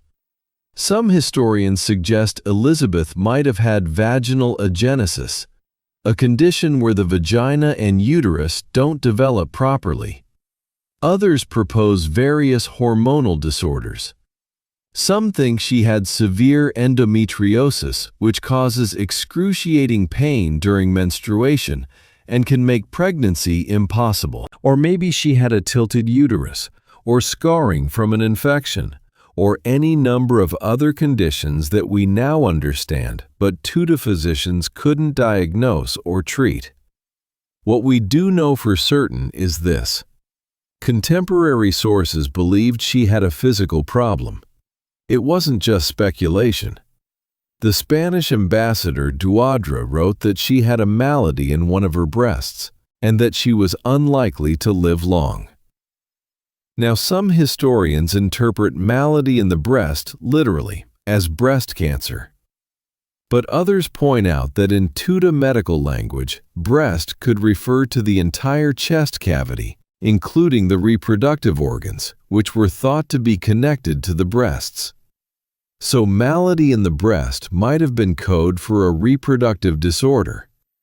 And there's another piece of evidence that's often overlooked. Elizabeth refused medical examinations her entire life. When she was sick with smallpox in 1562, she had to be unconscious before doctors could attend to her properly. Throughout her reign, whenever she was ill, she resisted seeing physicians. She wouldn't let them examine her body. She'd accept medicines, but not physical examination. Why? What was she afraid they'd discover? After her death, her lady of the bedchamber refused to allow an autopsy. The official reason was to preserve the myth of the Virgin Queen. But what if there was something specific she was protecting? What if Elizabeth had made her attendants promise that no one would ever examine her body? Because that examination would reveal something that would tarnish her legacy forever. Here's what breaks my heart about this. If Elizabeth did have a physical condition, she spent her entire life in pain. Physical pain from whatever was wrong with her body. Emotional pain from the shame and secrecy, and the loneliness of knowing she could never be intimate with anyone. Never trust anyone with the truth. Never let anyone close enough to discover what she was hiding. Imagine being Elizabeth. You're a brilliant, capable woman who happens to have been born with a medical condition you can't understand, can't explain, can't fix. You watch other women marry, have children, have normal lives. You want love. You're human. Of course you want love. You fall for Robert Dudley, and he loves you back. But you know that marrying him means he'll discover your secret on your wedding night. And then what? Will he be disgusted? Will he annul the marriage? Will he tell people? Will your entire kingdom find out that their queen is defective? So you make a choice. You decide that loneliness is safer than exposure, that power is more reliable than love, that if you're going to be alone anyway, you might as well be alone on a throne, with control, with dignity, with a story you get to write yourself. You transform your inability to marry into a choice, your barrenness into virginity, your secret shame into mystical power, and it works. You become Gloriana, the Virgin Queen married to England, beyond human desires, almost divine. You create an image so powerful that 400 years later, people still believe it. They believe you chose this. They believe it was noble sacrifice rather than desperate necessity. But late at night, alone in your chambers, you read Robert Dudley's last letter. You remember what it felt like to love someone and be loved back. You wonder what your life might have been like if your body had been different, if you'd been normal, if you'd been able to be just a woman instead of always, always, always having to be a queen. There's a particular cruelty in Elizabeth's situation that I think we don't talk about enough. She lived in a time when women's bodies were seen as inferior versions of men's bodies, when any deviation from the normal female body was seen as monstrous, when being unable to have children made you worthless. And if Elizabeth had a condition like Cass, where she had XY chromosomes, internal testers, masculine features, can you imagine how she would have been treated if anyone found out? In an age that burned women for witchcraft, that saw women's bodies as inherently sinful, that believed a woman's only purpose was childbearing, they would have said she wasn't really a woman at all. They would have said she had no right to rule. They would have used it as proof that female monarchy was against God's plan. They might have killed her. Almost certainly would have dethroned her. So she protected herself the only way she could, with secrecy, with performance, with an elaborate costume that hid her real body behind layers of clothing, makeup, and mythology. And maybe, just maybe, this is why she refused to lie down at the end. Because lying down meant vulnerability, meant doctors, meant examination, meant the possibility that even in death her secret might be discovered. Better to die standing in control, taking the truth to her grave. We'll never know for certain what Elizabeth's body was hiding. The evidence is suggestive, but not conclusive. The theories are educated but unprovable. And maybe that's how she wanted it. Maybe after a lifetime of people speculating about her body, her fertility, her sexuality, she earned the right to take her secrets with her, to leave us wondering, to maintain the mystery even in death. But whether she had Ks or vaginal agenesis or endometriosis or something else entirely, or nothing at all. Whether her choice of virginity was medical necessity or political strategy or psychological trauma or genuine preference, one thing is certain. Elizabeth took a situation that could have destroyed her and turned it into her greatest weapon. She took what might have been weakness and made it power. She took shame and made it glory. And that transformation from broken to brilliant, from vulnerable to victorious, that's the real story of Elizabeth I. Not the virgin part, the survivor part. The woman who looked at impossible circumstances and said, "Fine, I'll make this work for me instead of against me. I'll make you worship my virginity instead of pitying my barrenness. I'll make you believe I'm choosing this instead of knowing I have no choice."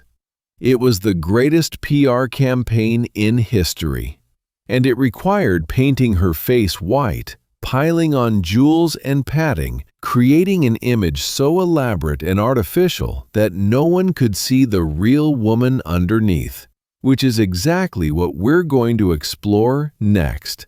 How Elizabeth literally poisoned herself to maintain the image. How the mask she wore to hide her secrets slowly killed her. How vanity and vulnerability and fear combined to create a slow, toxic death that started decades before she finally refused to lie down in that chamber at Richmond Palace. Picture a woman sitting at her dressing table each morning, and before her sits a bowl of white paste. Not cream, not powder, paste. Thick, heavy, chalky. She takes a brush, or sometimes just her fingers, and begins to apply it to her face. Layer after layer after layer. It goes on her forehead, her cheeks, her nose, her chin, her neck, down to her collarbones. By the time she's finished, the paste is so thick you could scratch your initials into it. So thick it cracks when she smiles.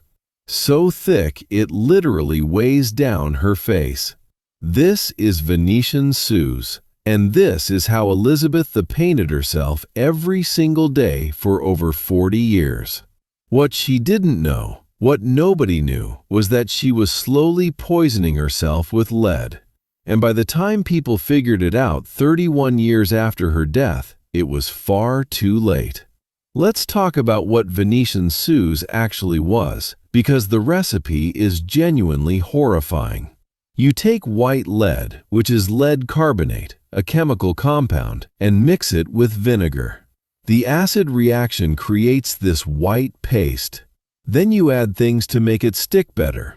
Egg white sometimes, or a bit of borax. The result is a brilliant, opaque white that covers everything. Scars, blemishes, age spots, veins, natural skin tone. Gone. You become a blank canvas of perfect porcelain white. In Tudor and Elizabeth and England, pale white skin was the beauty standard. It signified wealth and status because it meant you didn't work outside in the sun. Only peasants had tan skin. Ladies of quality were expected to be pale as milk, smooth as marble.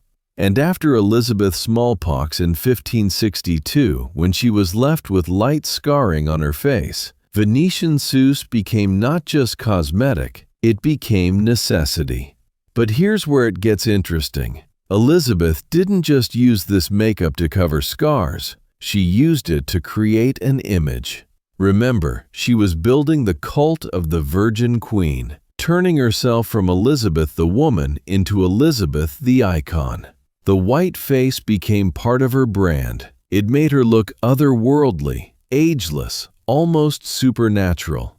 In portraits from her later years, her face is so white it seems to glow. She doesn't look human. She looks like a statue, like a goddess, like something beyond mere flesh and blood, which was exactly the point. Let me walk you through Elizabeth's morning makeup routine based on accounts from her ladies-in-waiting. First, she'd wash her face, or rather have it washed for her, with a mixture that might include things like ground almonds, mercury sublimate, or borax. Already we're getting into dangerous territory, but let's continue. Then the white lead paste would be applied thickly. Some accounts suggest it could be up to an inch thick on her face. An inch? That's not makeup. That's a mask. A literal mask of toxic metal covering her skin, sealing it, suffocating it. But we're not done. On top of the white base, she'd add rouge to her cheeks and lips, made from red ochre or cochial beetles, which was actually one of the less dangerous things she put on her face. Her eyebrows might be darkened with kohl. And then, because the white lead paste had a matte finish that could look chalky, sometimes they'd add a glazing agent on top to make it shiny. What was this glaze made of? Sometimes egg white, sometimes sublimate of mercury or poison, basically. Now, what does lead poisoning actually do to your body?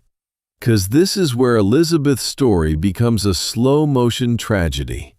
Lead is a neurotoxin.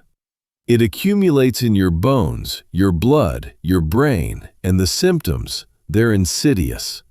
They creep up on you so gradually that you don't realize what's happening until it's too late. The first thing lead poisoning affects is your digestive system. Elizabeth suffered from terrible stomach problems throughout her later years. She had what they called coric episodes, probably severe cramping, nausea, digestive distress. She'd lose her appetite, refuse to eat. Her physicians thought it was stress or melancholy. They had no idea she was literally being poisoned by her own face. Next comes the hair loss. Lead disrupts the hair growth cycle, causes follicles to die. By her 60s, Elizabeth had lost most of her hair. Eyewitness accounts describe her as nearly bald. This is why she started wearing elaborate red wigs to cover the devastating hair loss. And here's the cruel irony. She was losing her hair because of the makeup she wore to look beautiful. So she had to pile on more artifice, the wigs, the padding, the increasingly elaborate costumes to hide what the first artifice had destroyed. And then there are the teeth. Oh God, the teeth. Lead poisoning destroys tooth enamel and causes gum disease. By her 50s, Elizabeth's teeth were rotting. They turned black. They fell out. Her breath became notoriously bad. So bad that courtiers dreaded having to stand close to her. She dealt with this by stuffing her mouth with scented handkerchiefs during important meetings and audiences. Can you imagine meeting with ambassadors and having to keep perfumed cloth in your mouth to mask the smell of your own decay? Sir John Harrington, her godson, visited Elizabeth in November, just 4 months before she died. He wrote about the encounter, and his description is heartbreaking. She is quite disfavored and unattired, and these troubles waste her much. Disfavored meant ugly, basically. Unattired meant poorly dressed, disheveled. This was Gloriana, the Virgin Queen, the woman who'd spent decades crafting her image, and now she was falling apart. But the worst effects of lead poisoning hit the brain. Memory problems, confusion, mood swings, personality changes. Elizabeth in her later years became increasingly paranoid, increasingly volatile. She'd fly into rages over small things. She'd sink into deep depressions. She had trouble sleeping. Lead poisoning causes insomnia. She'd forget things, lose track of conversations. Her counselors noticed. Robert Seal, her chief advisor, had to manage her increasingly erratic behavior carefully. Now, was all of this just old age? Partly, yes. She was nearly 70 when she died, but modern medical analysis suggests that chronic lead poisoning significantly accelerated her decline. The levels of lead she was exposing herself to daily for decades. not just on her face, but absorbed through her skin into her bloodstream, were toxic enough to cause serious neurological damage. And here's the truly horrifying part. It was a vicious cycle. The white lead paste damaged her skin. It caused dryness, cracking, lesions, premature aging. So she had to use more makeup to cover the damage, which caused more damage, which required more makeup. By her 60s, Elizabeth's real face underneath all the layers was probably scarred, discolored, ravaged by decades of toxic cosmetics. She couldn't stop using the makeup because her face without it was worse than her face with it. She was trapped by her own image. The mask she'd created to project power had become a prison. And the really sick part, she probably knew. By the 1590s, there were whispers that these cosmetics were dangerous. Some women had died from using them. Documented cases of sudden illness after heavy makeup use. But Elizabeth couldn't stop. Stopping meant showing her real face.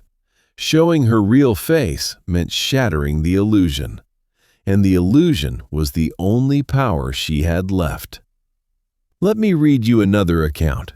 This one from the French ambassador André Des, who met with Elizabeth in 1597 when she was 64 years old. He wrote, "She was very much painted. She had in her ears 2 pearls with very rich drops. Her bosom was somewhat wrinkled. As for her face, it is and appears to be very aged.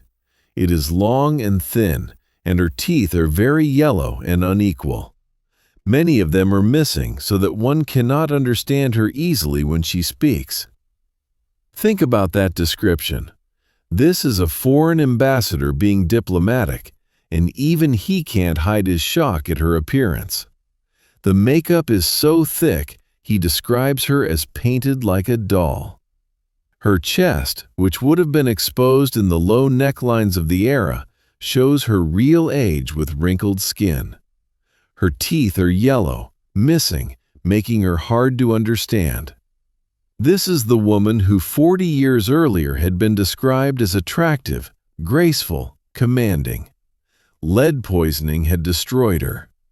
But perhaps the most telling detail is that her face appears to be very aged. Not as aged appears to be, because he can't see her real face through all the paint. He's looking at a mask and describing what he can see through the cracks. There's a particular tragedy in Elizabeth's relationship with her appearance that I think captures her whole life. She was vain, deeply, profoundly vain. She loved beautiful clothes, jewelry, flattery. She commissioned portraits that showed her eternally young, eternally perfect. She banned mirrors from her rooms in her late years because she couldn't stand to see her real reflection. But this vanity wasn't just personal weakness. It was survival strategy. In a world that judged women entirely on their looks and fertility, Elizabeth had turned her appearance into a political tool. Every outfit, every jewel, every layer of white paint was part of a calculated performance. She was telling her subjects, "I am perfect, I am eternal, I am worthy to rule." And if maintaining that performance meant slowly poisoning herself, what choice did she have? The alternative was admitting she was human, aging, vulnerable. And vulnerable queens don't last long. Here's something that makes me want to scream. Venetian Sus wasn't officially classified as a poison until 1634. That's 31 years after Elizabeth died. In 1634, someone finally did the research and said, "Hey, maybe we shouldn't put lead on our faces because it's killing us." But for Elizabeth, for all the women of her generation, that knowledge came too late. She spent her entire adult life from her 20s when she started covering her smallpox scars until her death at 69, applying toxic metal to her face every single day for nearly 50 years. The cumulative effect on her body, her brain, her health must have been catastrophic, and she had no idea. She thought she was making herself beautiful, powerful, ageless. She didn't know she was committing slow suicide. By the time we get to 6003, to those final days at Richmond Palace, Elizabeth is a shell of herself. The hair is gone, hidden under wigs. The teeth are gone, her mouth collapsed, her speech slurred. The skin underneath the makeup is ruined beyond repair. Her memory is failing, her body is failing, and still she puts on the white face. Still she maintains the image, because without the image, who is she? What does she have left? This is why she wouldn't let doctors examine her, not just because of whatever physical secrets she might have had regarding her reproductive system, but because any examination would require removing the makeup. And removing the makeup meant exposing the damage, the real damage, the face she'd destroyed in service of the crown. And she couldn't bear to let anyone see that, not even at the end, especially not at the end. So when she stood in that chamber, refusing to lie down, refusing to sleep, refusing to surrender, she was maintaining one final performance: the queen who never yields, the virgin queen who remains perfect until the last breath. Even if that perfection was literally toxic, even if it had been killing her for decades, even if the mask had become more real than the face underneath. And this brings us to something even darker, because the makeup, the costume, the elaborate performance, that was all external. But what about the internal performance? What about the way Elizabeth locked away her emotions, her desires, her humanity? What about the way she forced herself to stand for hours when she was exhausted, to smile when she wanted to scream, to project strength when she felt like breaking? That kind of performance doesn't just damage your face, it damages your soul. There's a portrait of Elizabeth painted around 1592 called the Ditchley portrait, and if you look at it closely, it's almost unsettling. Elizabeth stands with her feet planted on a map of England, literally standing on top of her kingdom. She's wearing white and gold covered in jewels, her hand resting near her heart. Behind her, the sky is divided. On one side, stormy darkness. On the other, golden light. And her face perfectly white, perfectly smooth, perfectly ageless. Even though she's 59 years old when this is painted, the message is clear. I am England. England is me. We are one body. And what this portrait doesn't show, what no portrait ever showed, was the calculated genius behind this image. Because Elizabeth didn't just refuse to marry, she turned that refusal into the most sophisticated power play in European history. She made virginity her weapon, and she wielded it with ruthless precision. Let me show you how this worked in practice. It's 1579. Elizabeth is 46 years old, probably past childbearing age, but she's conducting the most serious marriage negotiation of her life. The suitor is Francois, Duke of Alonso, brother to the King of France. He's 24 years old, 22 years younger than Elizabeth. He's also, by all accounts, quite short and severely disfigured by smallpox scars. People called him the Frog. Not to his face, obviously, but still. Elizabeth receives his portraits, his letters, his ambassadors. She claims to be smitten. She writes passionate letters back. She says things like, "My frog with apparent affection." The French court is thrilled. If they can marry Alonso to Elizabeth, they'll have enormous influence over England. The Spanish are terrified for the same reason. Elizabeth's own counselors are divided. Some think it's a good match. Others think it's ridiculous. William Sell, her chief advisor, is privately skeptical but publicly supportive. And Elizabeth, she's playing them all. She keeps the negotiation going for years. Alonso even visits England twice. She's seen holding hands with him, dancing with him. There's a scene where she supposedly takes a ring from her finger and gives it to him, implying a private engagement. The French ambassador rushes to write home that the marriage is confirmed. The entire court buzzes with the news, and then nothing happens. The marriage is never finalized. Elizabeth keeps finding reasons to delay. First, she needs Parliament's approval. Then there are religious complications. Then there are financial details to work out. Then, oops, political circumstances have changed. She keeps Alençon dangling for 4 years. 4 years of maybe soon. We're working on it. And during those 4 years, France remains friendly to England because they think a marriage is imminent. Spain doesn't attack because they think England might become France's ally. And Elizabeth maintains her power without giving anything up.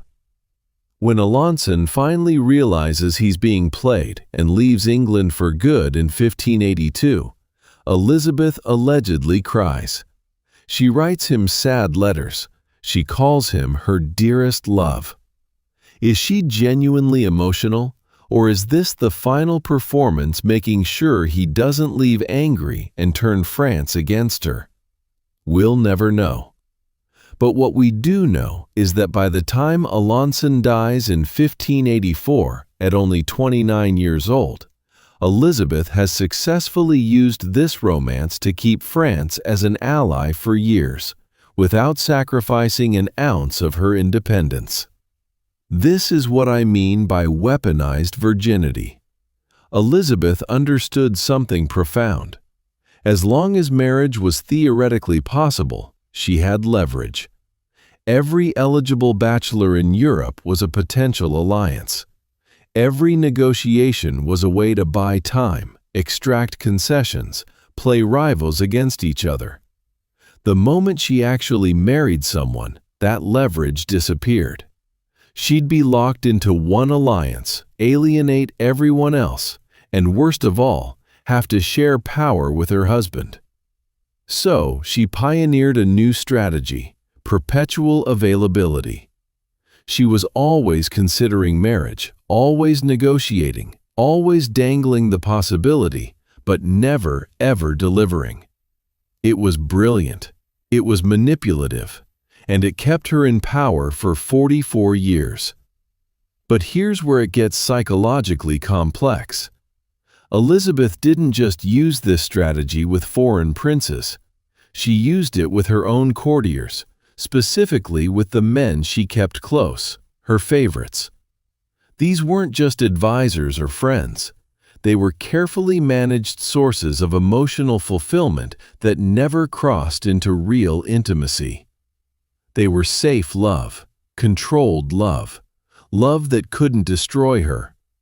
We've already talked about Robert Dudley, the great love of her life, but he wasn't the only favorite.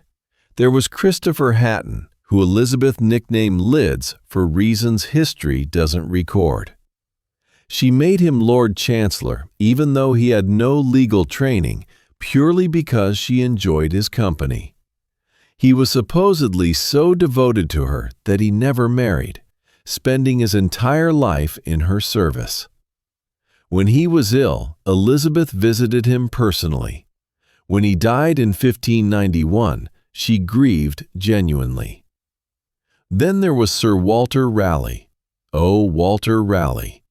The story everyone knows about him is probably apocryphal. The one where he throws his expensive cloak over a puddle so Elizabeth can walk across without getting her shoes wet. But even if that specific story is fake, it captures something true about their dynamic. Raleigh was charming, brilliant, ambitious, and he played the game of courtly love perfectly.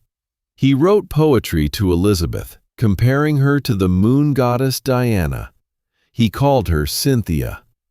She gave him monopolies, patents, estates. She let him lead expeditions to the Americas. And then, in 1591, he secretly married one of Elizabeth's ladies-in-waiting, Elizabeth Throckmorton.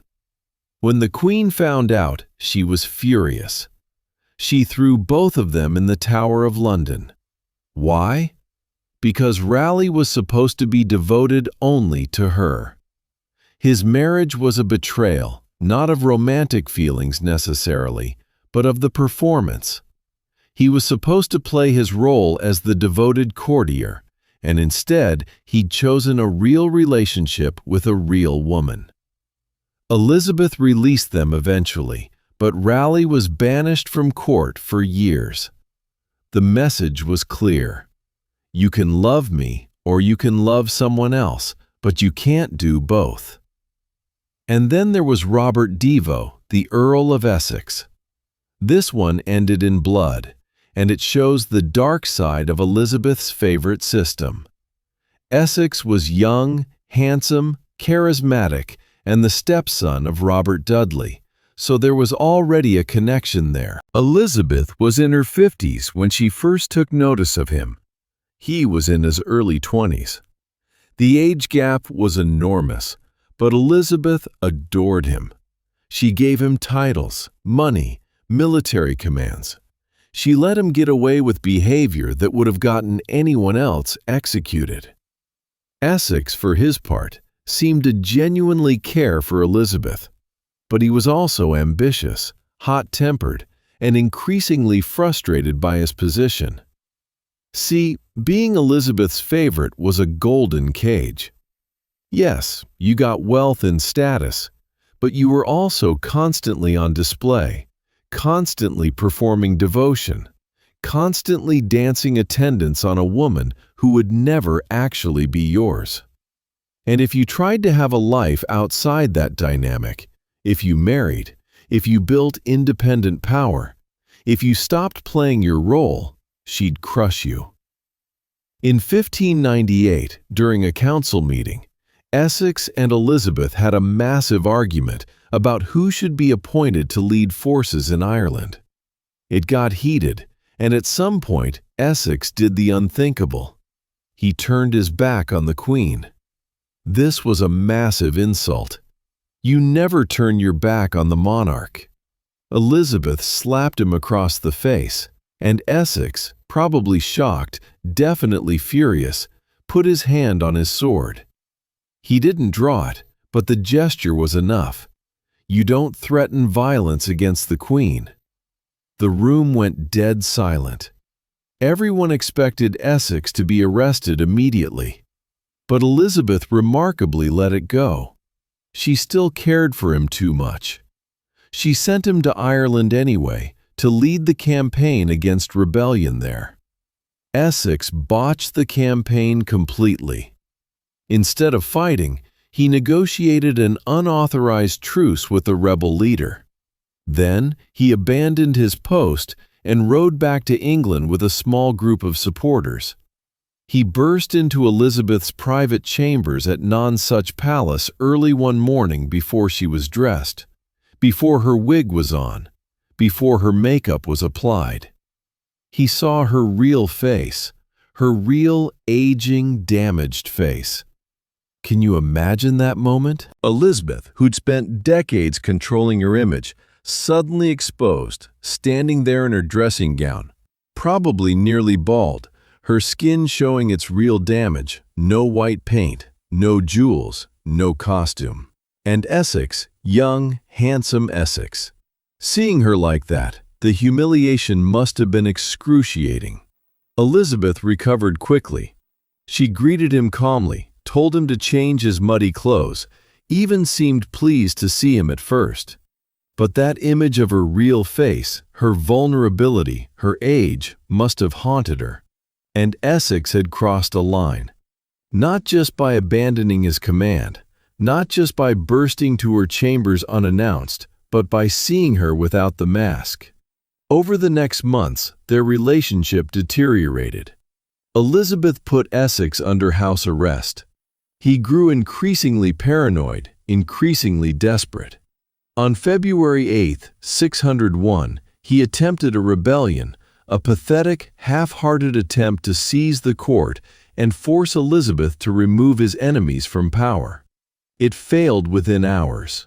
Essex was arrested, tried for treason, and on February 25, 601, he was beheaded. He was 34 years old. Elizabeth signed his death warrant. She had to. Treason was treason, and she couldn't show mercy without appearing weak. But after his execution, she fell into a deep depression. She'd loved him in whatever complicated, controlled way she was capable of loving, and she'd killed him, added him to the long list of people she'd cared for who'd ended up dead because of her. Do you see the pattern? Every man Elizabeth let into her inner circle, every favorite she allowed herself to care for either died or betrayed her or had to be banished when they tried to have real lives. Robert Dudley died in 1588. Christopher Hatton died in 1591. Walter Raleigh was banished and eventually executed. Robert Darrow was beheaded. The only way to stay safe in Elizabeth's orbit was to remain devoted, celibate, and ultimately alone, just like she was. Because here's the truth about Elizabeth's weaponized virginity. It wasn't just a political strategy, it was a cage. She'd built this identity. The Virgin Queen married to England, and now she was trapped inside it. She couldn't have real relationships because they would threaten her power. She couldn't show vulnerability because it would be exploited. She couldn't let anyone truly close because closeness meant danger. So, she created these controlled relationships with her favorites, where she got some emotional fulfillment, but never had to risk anything real. And the cost was loneliness. Profound, devastating loneliness. In her speeches to Parliament, Elizabeth often used the language of marriage and virginity to justify her refusal to wed. In 1599, near the end of her reign, she said, "I have already joined myself in marriage to a husband, namely the Kingdom of England." It's a beautiful line, very poetic, but think about what it actually means. She's saying she's married to a concept, to a piece of land, to a political entity that can't hold her, can't love her back, can't fill the human need for connection and intimacy. She turned this loneliness into a brand, made it noble, made it sacrifice, told everyone she was suffering for them, giving up personal happiness for England's good. And maybe she believed it herself. Maybe she convinced herself that serving her country was enough, that power was better than love, that the performance had become real. But late at night, alone in her chambers, did she believe it? Or did she know deep down that the cage she'd built was killing her just as surely as the lead paint on her face? By her 60s, Elizabeth was increasingly isolated. So many of the people who'd known her as a person, not as a queen, but as Elizabeth, were dead. Robert Dudley gone, Christopher Hatton gone. William Seal, her longtime advisor, died in 1598. Catherine Carey, her cousin and friend, gone. One by one, everyone who remembered her before the performance, who'd seen her real face, who'd known her real self, gone, and she was left with nothing but the image. The Virgin, the Queen, Gloriana, a woman who traded her humanity for power and couldn't remember if it had been worth it. In her final years, she barely slept. She stood for hours pacing, thinking, remembering. The loneliness had become physical. It wasn't just emotional isolation. It was the actual absence of human touch, human warmth, human connection. For decades, she'd been surrounded by people, but utterly alone. Touched by thousands, but intimate with no one. Loved by a nation, but cherished by nobody. And now facing death, she understood what she'd given up, what the performance had cost. January 603. Elizabeth chooses Richmond Palace for what she somehow knows will be her final days. Not Whitehall with its grand halls and political theatre. Not Greenwich where she was born. Not Hampton Court with its memories of smallpox and near death. Richmond, the palace her grandfather Henry VIII built, where he died nearly a century ago. She tells her ladies she's going there because she can best trust her sickly old age to its quiet chambers. But I think she chose it because she wanted to die where Tudor history began, to close the circle, to go home. At first, she seems okay. Tired, yes, melancholy, certainly, but still functional. She still receives ambassadors, still handles business, still maintains the performance. There's even a report of her scolding a Venetian diplomat about piracy, her old fire flashing briefly. But those who know her well can see the change. Something has broken inside her. Something essential, and they all know when it happened. February 25th, 603. Catherine Howard, Countess of Nottingham, dies. Now you might be thinking, wait, didn't we already talk about Catherine Howard being executed? That was a different Catherine Howard, Henry VIII's fifth wife, beheaded back in 1542. This Catherine Howard was Elizabeth's friend, her lady-in-waiting, her cousin. Actually, Catherine's mother was Mary Boleyn and Boleyn's sister, which made Catherine Elizabeth's first cousin once removed. They'd known each other for decades. Catherine had been there through everything.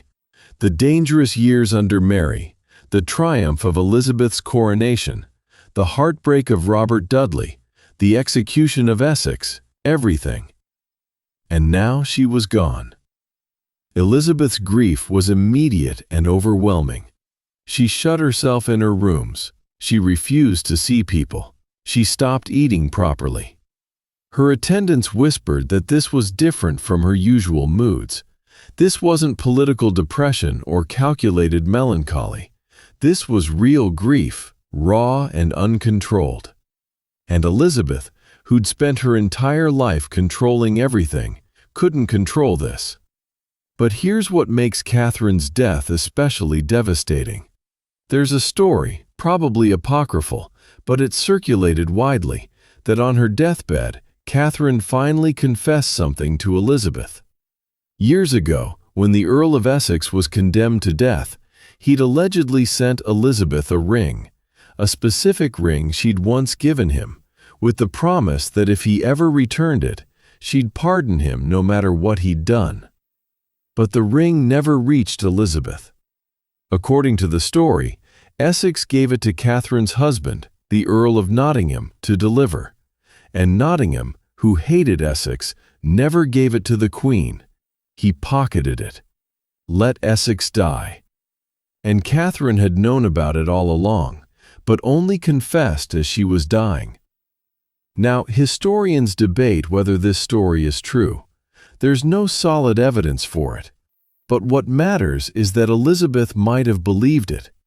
She might have spent her final days thinking, I killed Essex unnecessarily. He tried to ask for mercy. He used the token I gave him, and my own relatives betrayed us both. The guilt, the rage, the sense of betrayal, it would have been unbearable. Sir Robert Carey, who visited Elizabeth on March 19th, recorded what he saw. He found her sitting on cushions on the floor of her withdrawing chamber. Not in a chair, not in bed, on the floor, like she'd collapsed there and couldn't get up. When she saw him, she took his hand, her grip weak and cold, and said, "No, Robin, I am not well." And then she sighed. Carey counted between 40 and 50 deep sighs in just a few minutes, each one sounding like she was releasing something she had held too long. 40 sighs. Imagine being so full of grief, of exhaustion, of decades of suppressed emotion that you sigh 50 times in a conversation. Her ladies reported that she'd been sitting on these cushions for 10 days. 10 days. Refusing to move to her bed, refusing to eat more than a few bites, refusing to let doctors examine her. When they asked what was wrong, she wouldn't say. When they begged her to rest, she shook her head. One anonymous observer wrote, "She could be prevailed on, neither by entreaties, arguments, nor artifices, to take the least medicine and scarcely sufficient nourishment to support life. She could get no sleep whatever." Think about what no sleep whatever means. We're not talking about insomnia where you sleep a little, wake up, sleep a little more. We're talking about someone who refused to close her eyes, who stood or sat awake for days on end, who fought sleep like it was an enemy. And why? Because Elizabeth had figured something out that her doctors hadn't. She knew that if she lay down, if she let herself sleep, she might not wake up. And more than that, she knew that the moment she surrendered to her bed, the moment she admitted she was dying, it would all be over. Not just her life, but her control over her death. So she stood hour after hour, day after day. Her legs must have been screaming. Her body must have been begging for rest. But Elizabeth had spent 70 years choosing willpower over weakness, control over comfort, and she wasn't about to stop. Now, her attendants became desperate. They spread cushions all over the floor, hoping that when she finally collapsed, at least she wouldn't hurt herself. And eventually, inevitably, she did collapse. But even then, even lying on the floor, unable to stand anymore, she wouldn't move to the bed. She just lay there on the cushions, staring at nothing, occasionally muttering to herself. What was she muttering? According to reports, she was talking to people who weren't there. Mary, Queen of Scots, appeared to her, the cousin she'd kept in prison for 19 years before finally signing her death warrant in 1587. Elizabeth supposedly wept and said she had never wanted Mary's death, that she'd never given proper consent. Whether this was true or her mind rewriting history, we can't know. But the guilt was real. The ghost was real, at least to her. The Earl of Essex haunted her too. Young, handsome Essex who'd loved her and betrayed her, and whom she'd killed. According to Sir Robert Carey, she shed many tears and sighs, manifesting her innocence that she never gave consent to the death of that queen. Wait, did he write queen? Was he talking about Mary or mixing up his notes? Either way, Elizabeth was being tormented by the death she'd ordered, the violence that had kept her safe, the executions that had preserved her throne. In her delirium, they all came back. And I wonder, did Annalyn appear too? Did Elizabeth see her mother, the woman she couldn't remember but who'd shaped her entire life? Did she apologize? Did she ask why? Did she finally at the end get to mourn the mother she had never been allowed to grieve for? By March 21st, Elizabeth had been on these cushions for nearly 3 weeks. She was barely conscious. Her throat was swollen and painful. Her mouth was dry. She couldn't swallow properly. Modern doctors looking at these symptoms think she might have had a throat infection that developed into sepsis or maybe pneumonia. Or maybe it was just the cumulative effect of 70 years of trauma, stress, and lead poisoning finally shutting her body down. Robert Seal, son of William Seal, her longtime advisor, came to see her. Robert was small, even by Tudor standards. He'd been born with a crooked back, and Elizabeth had always been somewhat dismissive of him, trusting him, but never loving him the way she'd loved his father. Now faced with a dying queen who wouldn't go to bed, Robert tried to use his authority. "Your Majesty," he said, properly trying to sound firm, "you must go to bed." Must. The worst word you can say to a monarch, the word that removes choice, removes power, removes agency. Elizabeth's eyes snapped to his face. Even weak, even dying, she could still summon royal rage. "Must," she said, her voice sharp despite her physical state.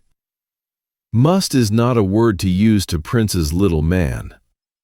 Little man, let that sink in. She's dying, she can barely speak, and she still has the presence of mind to put Robert Seal in his place, to remind him that even now, even like this, she is the queen and he is not." And then, because Elizabeth never could resist twisting the knife, she added, "You know I must die, and that makes you so presumptuous. In other words, you're only being bold because you think I'm about to die, and you can get away with it. You're circling like a vulture. I see you. I know what you are." It's the kind of devastating read that only someone who spent 44 years managing ambitious men could deliver, and it shut Cecile up immediately. But later that day they finally convinced her to go to bed.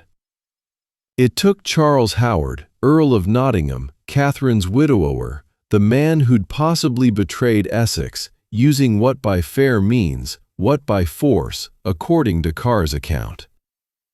They physically moved her, lifted her from the cushions, and placed her in bed. And Elizabeth must have known this was it, that once she was in that bed, she'd never leave it, that she'd lost the final battle. For 3 days she lay there, sometimes conscious, sometimes not.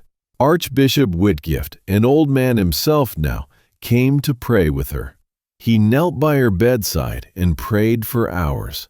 When he tried to leave, his knees aching, his back stiff, Elizabeth made signs for him to continue.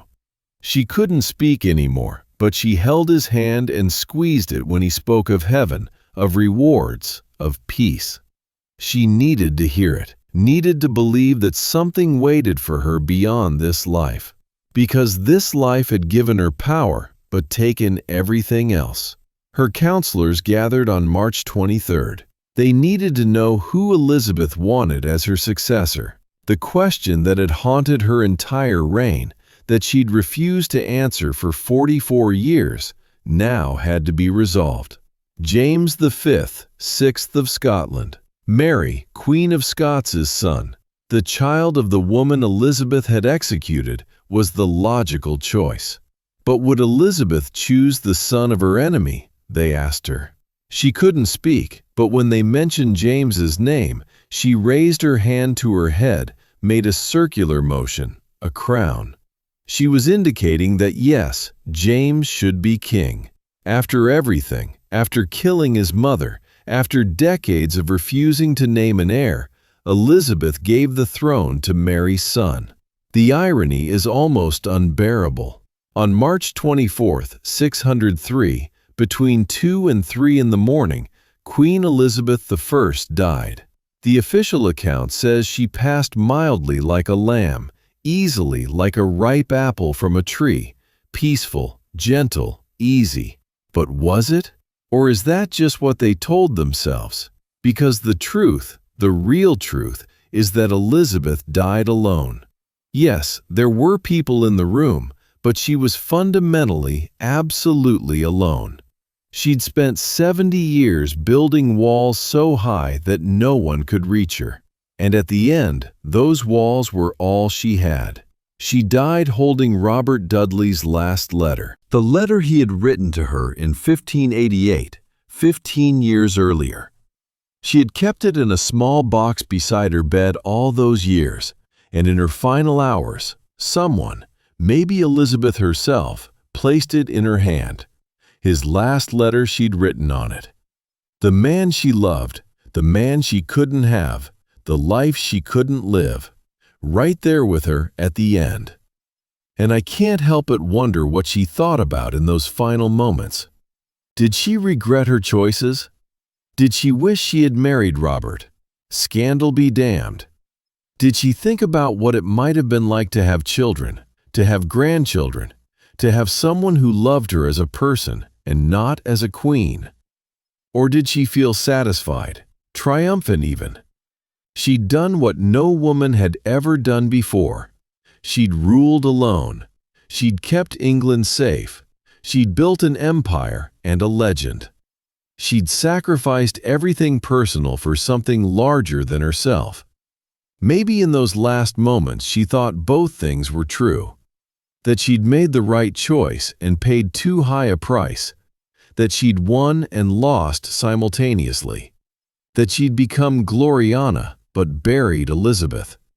That the performance had been necessary and the performance had killed her. Her body was taken from Richmond to Whitehall by barge at night by torchlight along the Thames. For 3 weeks she lay in state while they prepared her funeral. A life-size effigy was placed on top of her lead coffin, dressed in royal robes so lifelike that people who saw it gasped. One final performance, one last illusion. The Virgin Queen, preserved forever in wood and paint, while the real Elizabeth, scarred, damaged, human, lay hidden in lead underneath. But even sealed in her coffin, even dead, Elizabeth couldn't escape her body's rebellion. There are reports that the coffin burst open during the 3 weeks she lay in state. The gases from decomposition built up, and the lead ceiling couldn't contain them. Her body literally broke free. Even in death, she couldn't be contained, couldn't be controlled, couldn't be made to behave properly. It's almost fitting, isn't it? The woman who refused to lie down, who stood for 15 hours, who fought death until she couldn't fight anymore. Even her corpse wouldn't stay quietly in its box. On April 28, 603, Elizabeth was buried at Westminster Abbey. Thousands lined the streets of London to watch the funeral procession. The poorest servants from the royal household marched. The scullery maids, the wine porters, the people who'd made Elizabeth's daily life possible, but whom she had barely noticed. They grieved her, really grieved her. Because whatever else she was, manipulative, cold, impossible to truly know, she'd been their queen for 44 years. She was stability. She was England. And now she was gone. They placed her in the vault of her grandfather Henry, but 6 years later, in 6006, her coffin was moved to the Henry VII Chapel and placed beneath a monument erected by James I, the man who'd inherited her throne. And here's the cruel irony. In 6006, James decided that Mary, Queen of Scots, his mother, the woman Elizabeth executed, should also be buried in Westminster Abbey with full honors. He built her an elaborate monument, too. So now Elizabeth and Mary rest just meters apart, the two queens who spent their lives as enemies, separated by a few feet of stone for eternity. I wonder if Elizabeth would have found that funny or horrifying. Maybe both. But here's what haunts me most about Elizabeth's death. She knew it was coming. For months, probably years, she had felt her body failing, and she had time to prepare, time to make peace, time to let go. But she didn't. She fought until the last possible second. She stood when she should have rested. She refused sleep. She refused food. She refused surrender. And I used to think that was about stubbornness, about pride, about a queen's refusal to show weakness. But now I think it was something else. I think Elizabeth was terrified, not of death itself, but of what death would reveal. Because once she died, there would be an autopsy, or at least people would see her body, and all those secrets she'd guarded so carefully. All the physical truths she'd hidden behind paint and costume and performance might finally be exposed. So, she stayed in control as long as possible, stood guard over her own body, made sure that even in death she'd control the narrative. And it worked. Her lady of the bedchamber refused the autopsy. The secrets died with Elizabeth, and were left 400 years later still guessing, still wondering, still trying to understand the woman behind Gloriana, which is exactly what Elizabeth wanted. She spent 70 years creating a mystery, and she took the answers with her when she finally allowed herself to lie down. Within hours of Elizabeth's death, something strange began happening. Documents disappeared. Letters were burned. Servants were sworn to secrecy. The official story was being written, crafted, controlled, sanitized before her body was even cold. And for the next 400 years, that official story was all we had. The virgin queen who sacrificed love for country. The brilliant monarch who chose England over marriage. Gloriana, good Queen Bess, perfect, untouchable, eternal. But what if that story wasn't the whole truth? What if buried in the archives, hidden in coded diplomatic letters, lost in documents that were conveniently destroyed, there was another story? A darker, more human, more heartbreaking story about a woman whose body held secrets too dangerous to reveal. Let me take you into the cover-up, because that's what it was. A deliberate, systematic eraser of anything that might tarnish Elizabeth's carefully constructed image. It started immediately after her death.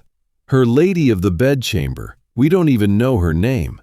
She's been lost to history, refused to allow an autopsy. She gave the official reason to preserve the Queen's dignity and maintain the virgin myth. And everyone accepted this, or pretended to, because what else could they do? Elizabeth was dead, James was being crowned, and nobody wanted to start the new reign by questioning the old queen's virtue. But here's what's suspicious. In 6003, post-mortem examinations weren't uncommon for royalty. They were expected, actually. When Henry VIII died, they examined his body thoroughly. Gruesome details about his obesity, his ulcerated leg, the state of his organs, all recorded. When Mary died, there was speculation about whether she'd been pregnant or had tumors. Medical curiosity was normal. So why the sudden privacy for Elizabeth? What were they protecting? The answer becomes clearer when you look at what leaked out anyway. Despite the ban on autopsy, despite the careful control, certain details escaped. The embalmeras, men whose job was to prepare royal bodies for burial, they saw things and they talked quietly, carefully, but they talked. There are accounts that Elizabeth's coronation ring had grown into her flesh. She'd worn it since 1558, 44 years, and never took it off. The skin had literally grown over it, incorporating the ring into her finger. When they tried to remove it for burial, they couldn't. They had to either cut the flesh or file the ring off. Think about what that means. For 4 decades, that ring had been part of her body, a permanent reminder of her marriage to England, so embedded she couldn't remove it, even if she wanted to. There are reports that her face, beneath the inch of white lead paint, was cracked and damaged beyond recognition, that the paint had to be chiseled off her corpse, that underneath her skin was gray, mottled, destroyed by decades of toxic cosmetics. The embalmers allegedly used extra care to clean her face before placing the death mask on her because what they saw was too horrifying to leave untouched. And then there's her hair, or lack thereof. Multiple sources confirm that by the time of her death, Elizabeth was almost completely bald. The wigs she had worn for years weren't fashion. They were necessity. And when they prepared her body, they had to dress her in a wig one final time so the effigy would look right. Even in death, the performance continued. But the most disturbing detail, the one that's whispered about in medical history texts but rarely discussed openly, is about her body's decomposition. Remember how I mentioned the coffin burst open? That's not normal. Even for lead-sealed coffins, bodies decompose, yes, but for a coffin to rupture, that suggests something unusual about the decomposition process. Some medical historians have proposed that if Elizabeth had internal testes, if she did have complete androgen insensitivity syndrome, those organs might have created abnormal decomposition gases. Or maybe she had tumors that burst post-mortem. Or maybe there was just more gas buildup than expected. But the fact remains, Elizabeth's body refused to stay sealed. Even dead, she was causing scandal. Now let's talk about the documents that disappeared, because this is where the cover-up becomes systematic. Elizabeth's private papers, her personal letters, her diaries if she kept any, her medical records, all of it was supposed to be preserved. Royal papers were valuable historical documents. But when historians went looking decades later, huge chunks were missing, gone, burned supposedly in various fires over the years. How convenient. There's a particularly interesting gap in the records around 1561. Remember that year when Elizabeth was mysteriously bedridden with body swelling? The official government records from those months are unusually sparse. Diplomatic correspondence is missing. Court records are incomplete. It's like someone went through and carefully removed anything that might explain what actually happened. And maybe that's exactly what they did. In 1587, when a man named Arthur Dudley was arrested in Spain, claiming to be Elizabeth and Robert Dudley's secret son, the Spanish took him seriously enough to interrogate him extensively. 3 letters survive describing these interrogations, letters that detail Arthur's claim that he was born in 1561, hidden at birth, raised by a family named Southern, and only discovered his true parentage as an adult. The English government's response: they declared him a fraud and a fantasist. They produced no evidence to disprove his claims, just insisted he was lying. And then, all English records of this incident vanished. We only know about it because the Spanish kept copies. Was Arthur Dudley really Elizabeth's son? Almost certainly not.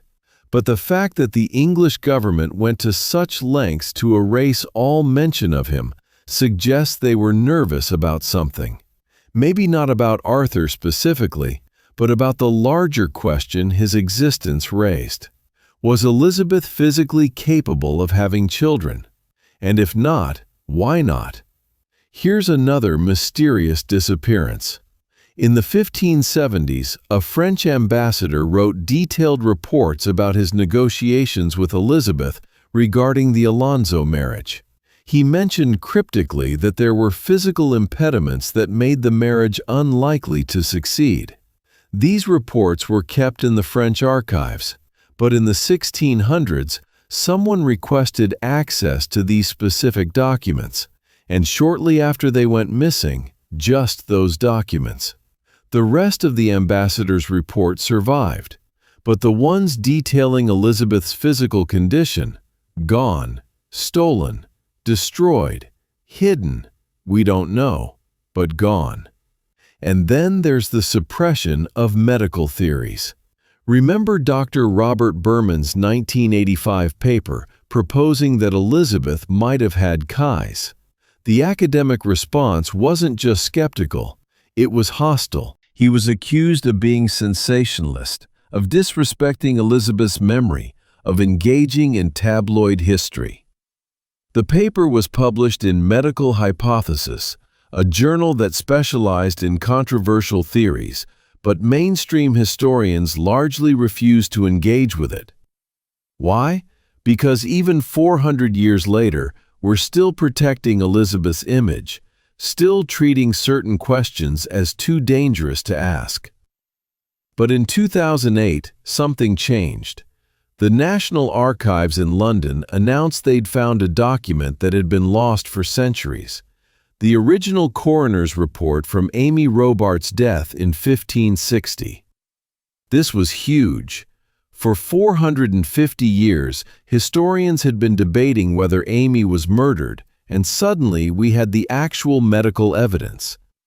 The report described her injuries in detail: 2 dents on her head, broken neck, and ruled it misfortune and accident. The discovery made headlines worldwide. Finally, evidence about one of Tudor history's greatest mysteries. But here's what's interesting. The document had been misfiled. It wasn't hidden or destroyed. It was just lost in the wrong folder, uncatalogued, forgotten, which made historians wonder, what else is misfiled? What else is sitting in archives uncatalogued, waiting to be discovered? What other secrets about Elizabeth might still exist, buried in paperwork, waiting for someone to look in the right place? This question became even more urgent in 2011 when researchers discovered another cache of previously unknown documents related to Elizabeth's court. These weren't dramatic revelations, mostly household accounts and minor correspondence, but they filled in details we'd never known. And they made historians realize we don't actually know everything about Elizabeth. The official history has gaps, convenient gaps. So what are we left with? 400 years after Elizabeth's death, we have more questions than answers. We have suggestive evidence of medical conditions she might have had. CIS, vaginalis, endometriosis, hormonal disorders, but no definitive proof. We have reports of her physical appearance that suggest something unusual. The height, the masculine features, the apparent lack of menstruation, but nothing conclusive. We have her own desperate efforts to avoid medical examination, to control her image, to die standing up rather than vulnerable in bed. But we can't say for certain what she was hiding. And you know what?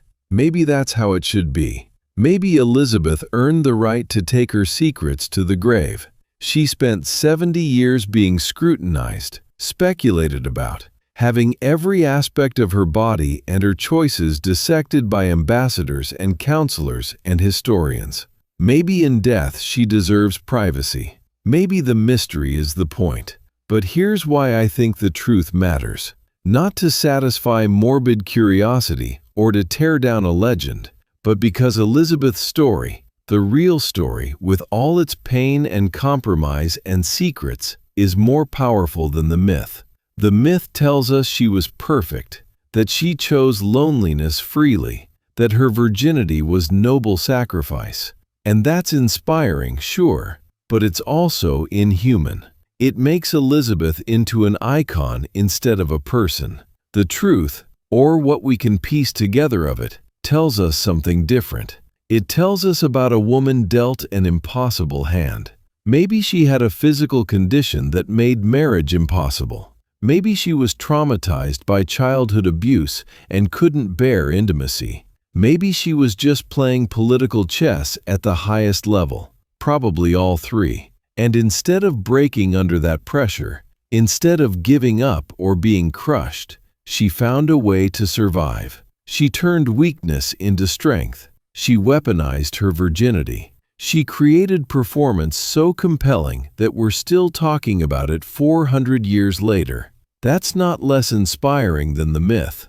It's more inspiring because the myth is about someone who was born special and stayed special. But the truth is about someone who was damaged, compromised, scared, and human, and who became great anyway. Not despite her struggles, but because of how she handled them. And maybe that's the real secret Elizabeth took to her grave. Not the medical details of her body, but the emotional truth of her choices. Did she really love England more than Robert Dudley? Or did she love Robert, but love survival more? Did she really sacrifice marriage for her country? Or did she make a virtue of necessity? Did she die at peace, satisfied with her choices? Or did she die full of regret, wondering what might have been? We'll never know. The people who knew her really knew her, who saw behind the performance. They're all dead. The documents are destroyed. The secrets are buried. And Elizabeth, wherever she is now, isn't talking. But sometimes I imagine her at the end, In those final hours at Richmond Palace, standing in the darkness, thinking about everything. The throne she'd won, the love she'd lost, the secrets she'd kept, the performance she'd maintained for 44 years. And I imagine her feeling both things simultaneously: pride and grief, triumph and loss, victory and loneliness. 'Cause that's what makes Elizabetha so endlessly fascinating. She's not a simple story. She's not a cautionary tale or an inspiration or a tragedy. She's all of those things at once. She's proof that you can be brilliant and broken, powerful and vulnerable, a legend and a human being all at the same time.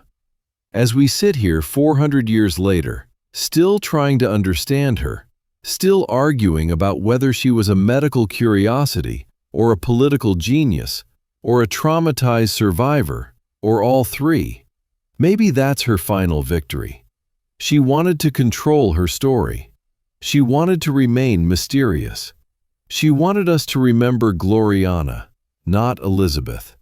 And in that, at least she succeeded. The woman died, but the mystery lives on.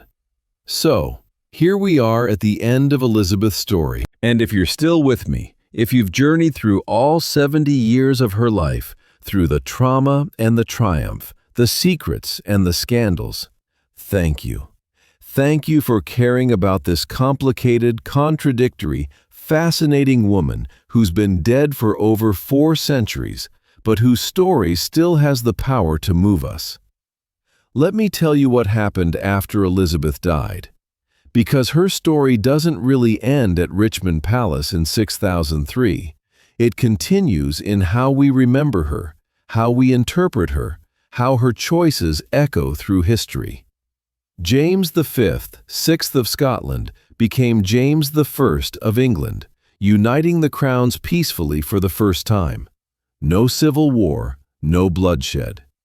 The succession Elizabeth had worried about her entire life happened smoothly, which is ironic because she'd spent 44 years refusing to name an heir, terrified that naming someone would make her vulnerable. And in the end, everyone just knew James was the obvious choice. All that stress, all that political maneuvering, all those marriage negotiations, and the succession resolved itself naturally. But James had a problem. He was king because of Elizabeth, but he was also the son of Mary, Queen of Scots, the woman Elizabeth had executed.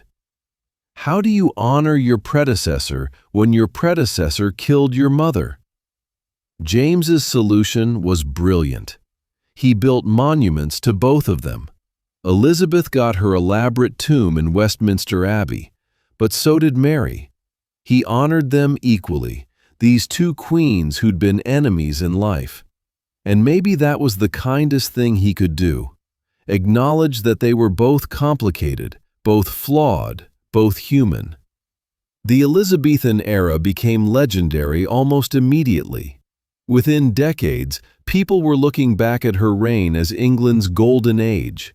The defeat of the Spanish Armada in 1588, the flourishing of literature, Shakespeare, Marlowe, Spencer, the expansion of trade, the religious settlement that avoided the worst excesses of both Catholic and Protestant extremism. Elizabeth got credit for all of it. She became Gloriana in memory as she'd been in life. But here's what's interesting. Every generation remakes Elizabeth in its own image. In the 1700s, during the Enlightenment, she was celebrated as the rational queen who valued education and culture. In the Victorian era, when Britain was building its empire, Elizabeth became the proto-imperialist, the queen who'd started England's global dominance. In the early 1900s, she was the strong woman who proved women could lead. In the feminist movement of the 1960s and 70s, she became an icon of female independence, the woman who refused to be defined by marriage. And now in our era of intense scrutiny about power, trauma, and identity, we're asking different questions. We're looking at her relationship with Thomas Seymour and calling it what it was: abuse. We're examining her possible medical conditions with compassion instead of judgment. We're questioning whether her virginity was really a choice or whether it was a brilliantly executed cover-up. We're seeing her not as perfect, but as damaged, not as superhuman, but as someone who survived impossible circumstances. And I think that's progress. Not because the old interpretations were wrong, but because the fuller picture, the messy, complicated human picture, gives us more to learn from. So, what can we learn from Elizabeth I? What does her story tell us here in the 21st century about power and trauma and survival and the cost of greatness? First, I think she teaches us that survival is its own kind of triumph. Elizabeth shouldn't have made it. Statistically, historically, by all reasonable expectations, she should have been executed before she turned 30. Her mother was beheaded. Her stepmother, Catherine Howard, was beheaded. Lady Jane Grey was beheaded. These weren't abstract threats. These were women Elizabeth knew, women in similar positions, women who made one wrong move and lost their heads. Elizabeth watched this happen over and over, and yet she survived. She learned to read power, to navigate danger, to say the right thing at the right time. That's genius. That's worth celebrating. Second, she teaches us about the cost of that survival. 'Cause yes, Elizabeth became the most powerful woman in Europe, but she paid for it with her personal happiness. No marriage, no children, no real intimacy. No one she could truly trust. Every relationship was transactional. Every emotion was performed. Every moment of vulnerability was a risk. She lived in a gilded cage of her own construction, and by the end, she couldn't remember what it felt like to be free. Was it worth it? I can't answer that. You can't answer that. Only Elizabeth could answer that, and she never did. At least, not clearly. She gave speeches about being married to England, about loving her people more than herself. But were those her true feelings, or just more performance? We'll never know. Third, and this is important, Elizabeth teaches us that women's bodies have always been battlegrounds. In the 1500s, a queen's primary value was her ability to produce male heirs. Her body wasn't her own. It belonged to the state. Elizabeth was pressured, harassed, legislated at, and judged based on her reproductive capacity from the moment she became queen until she was too old for it to matter. And the crazy thing is that hasn't changed as much as we'd like to think. Women today still face intense scrutiny about their bodies, their choices about marriage and children, their appearance, their sexuality. Elizabeth responded to this scrutiny by taking control of the narrative. She couldn't stop people from talking about her body, but she could control the story they told. She turned the virgin thing into a brand. She made her unmarried state seem like strength instead of failure. She weaponized the very things people tried to use against her. And in 2025, in an era of intense social media scrutiny, that feels remarkably relevant. Elizabeth understood something we're all learning. You can't stop people from judging you, but you can control your own story. Fourth, she teaches us that trauma doesn't have to define you, but it does shape you. Elizabeth's childhood was nightmare fuel. 2 stepmothers beheaded, nearly executed herself as a teenager, sexually abused by Thomas Seymour, imprisoned in the Tower, watched her sister Mary kill people for their religion, all before she turned 25. That kind of trauma doesn't just go away. It rewires your brain.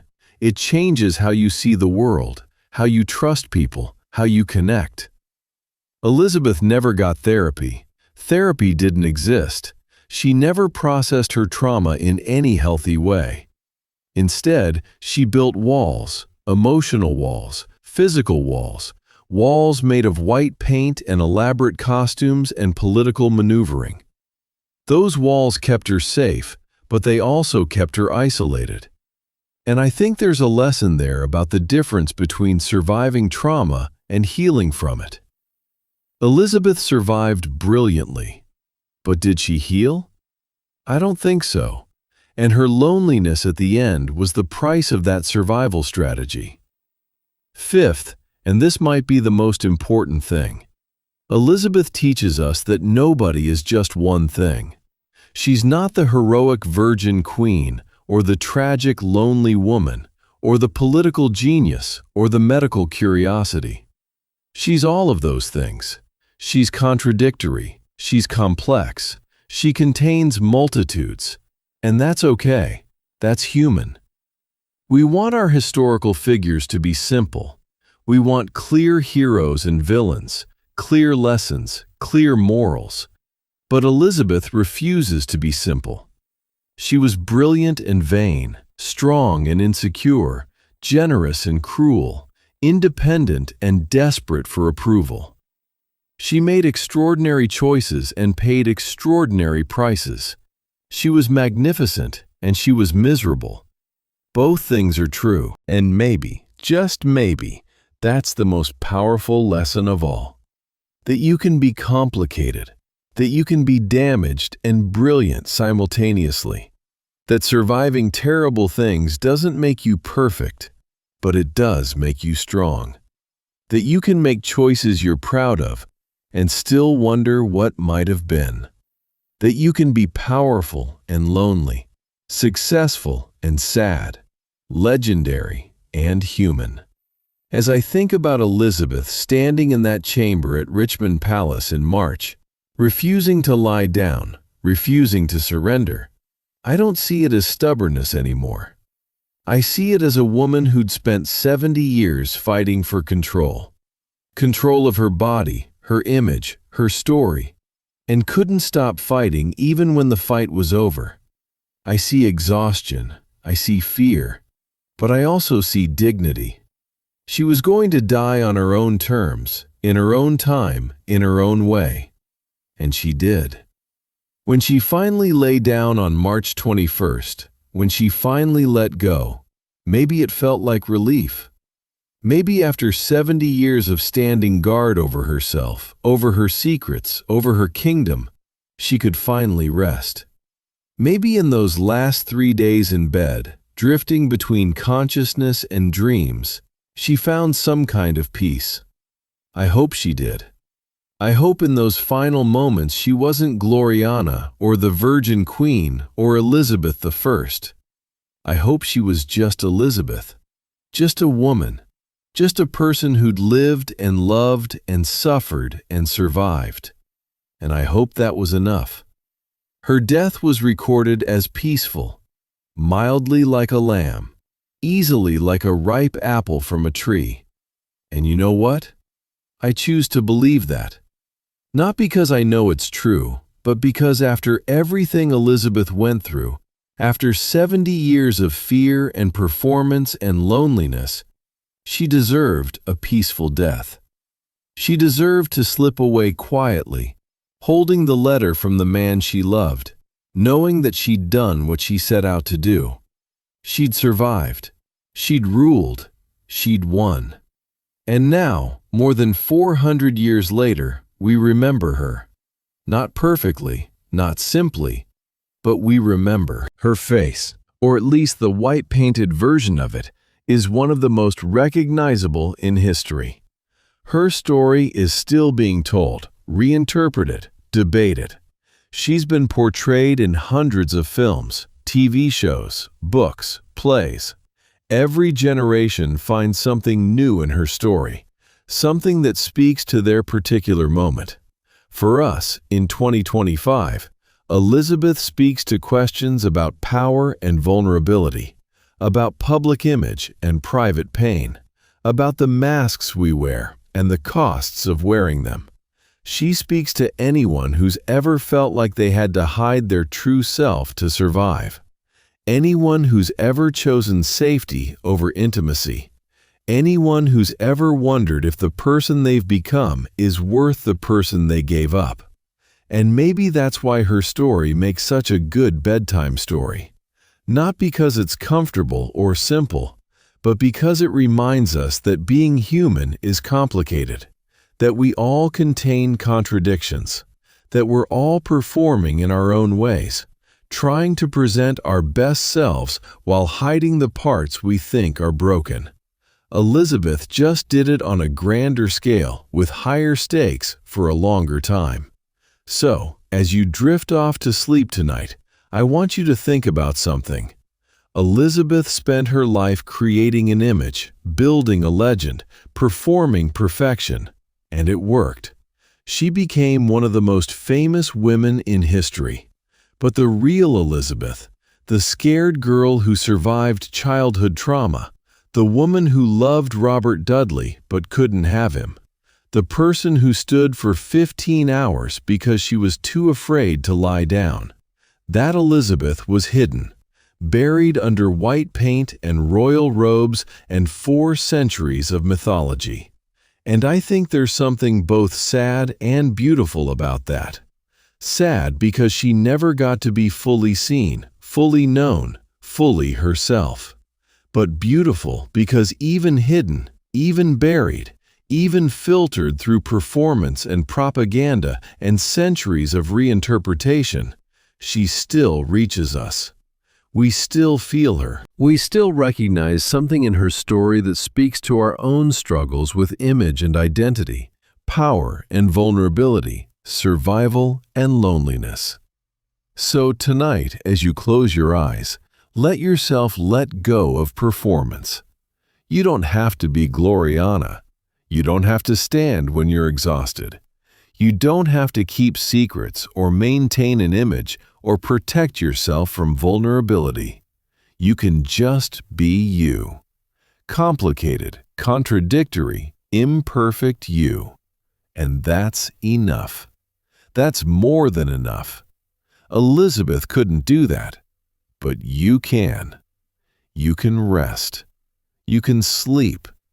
You can surrender to the darkness without fear that it will destroy you. You can be vulnerable and survive. You can be human. And somewhere, maybe in Westminster Abbey, or maybe in whatever comes after, maybe Elizabeth has finally found that peace too. Maybe she's finally put down the performance, finally removed the white paint and the wig and the costume, finally allowed herself to just be. No more standing, no more fighting, no more fear, just rest, just peace, just an end to the loneliness that haunted her whole life. Sleep well, Elizabeth. You earned it. And sleep well, friends. Let Elizabeth's story be a reminder that we're all doing our best with impossible circumstances, that survival is triumph, that being complicated is being human, and that sometimes the strongest thing you can do is stop fighting and just let go.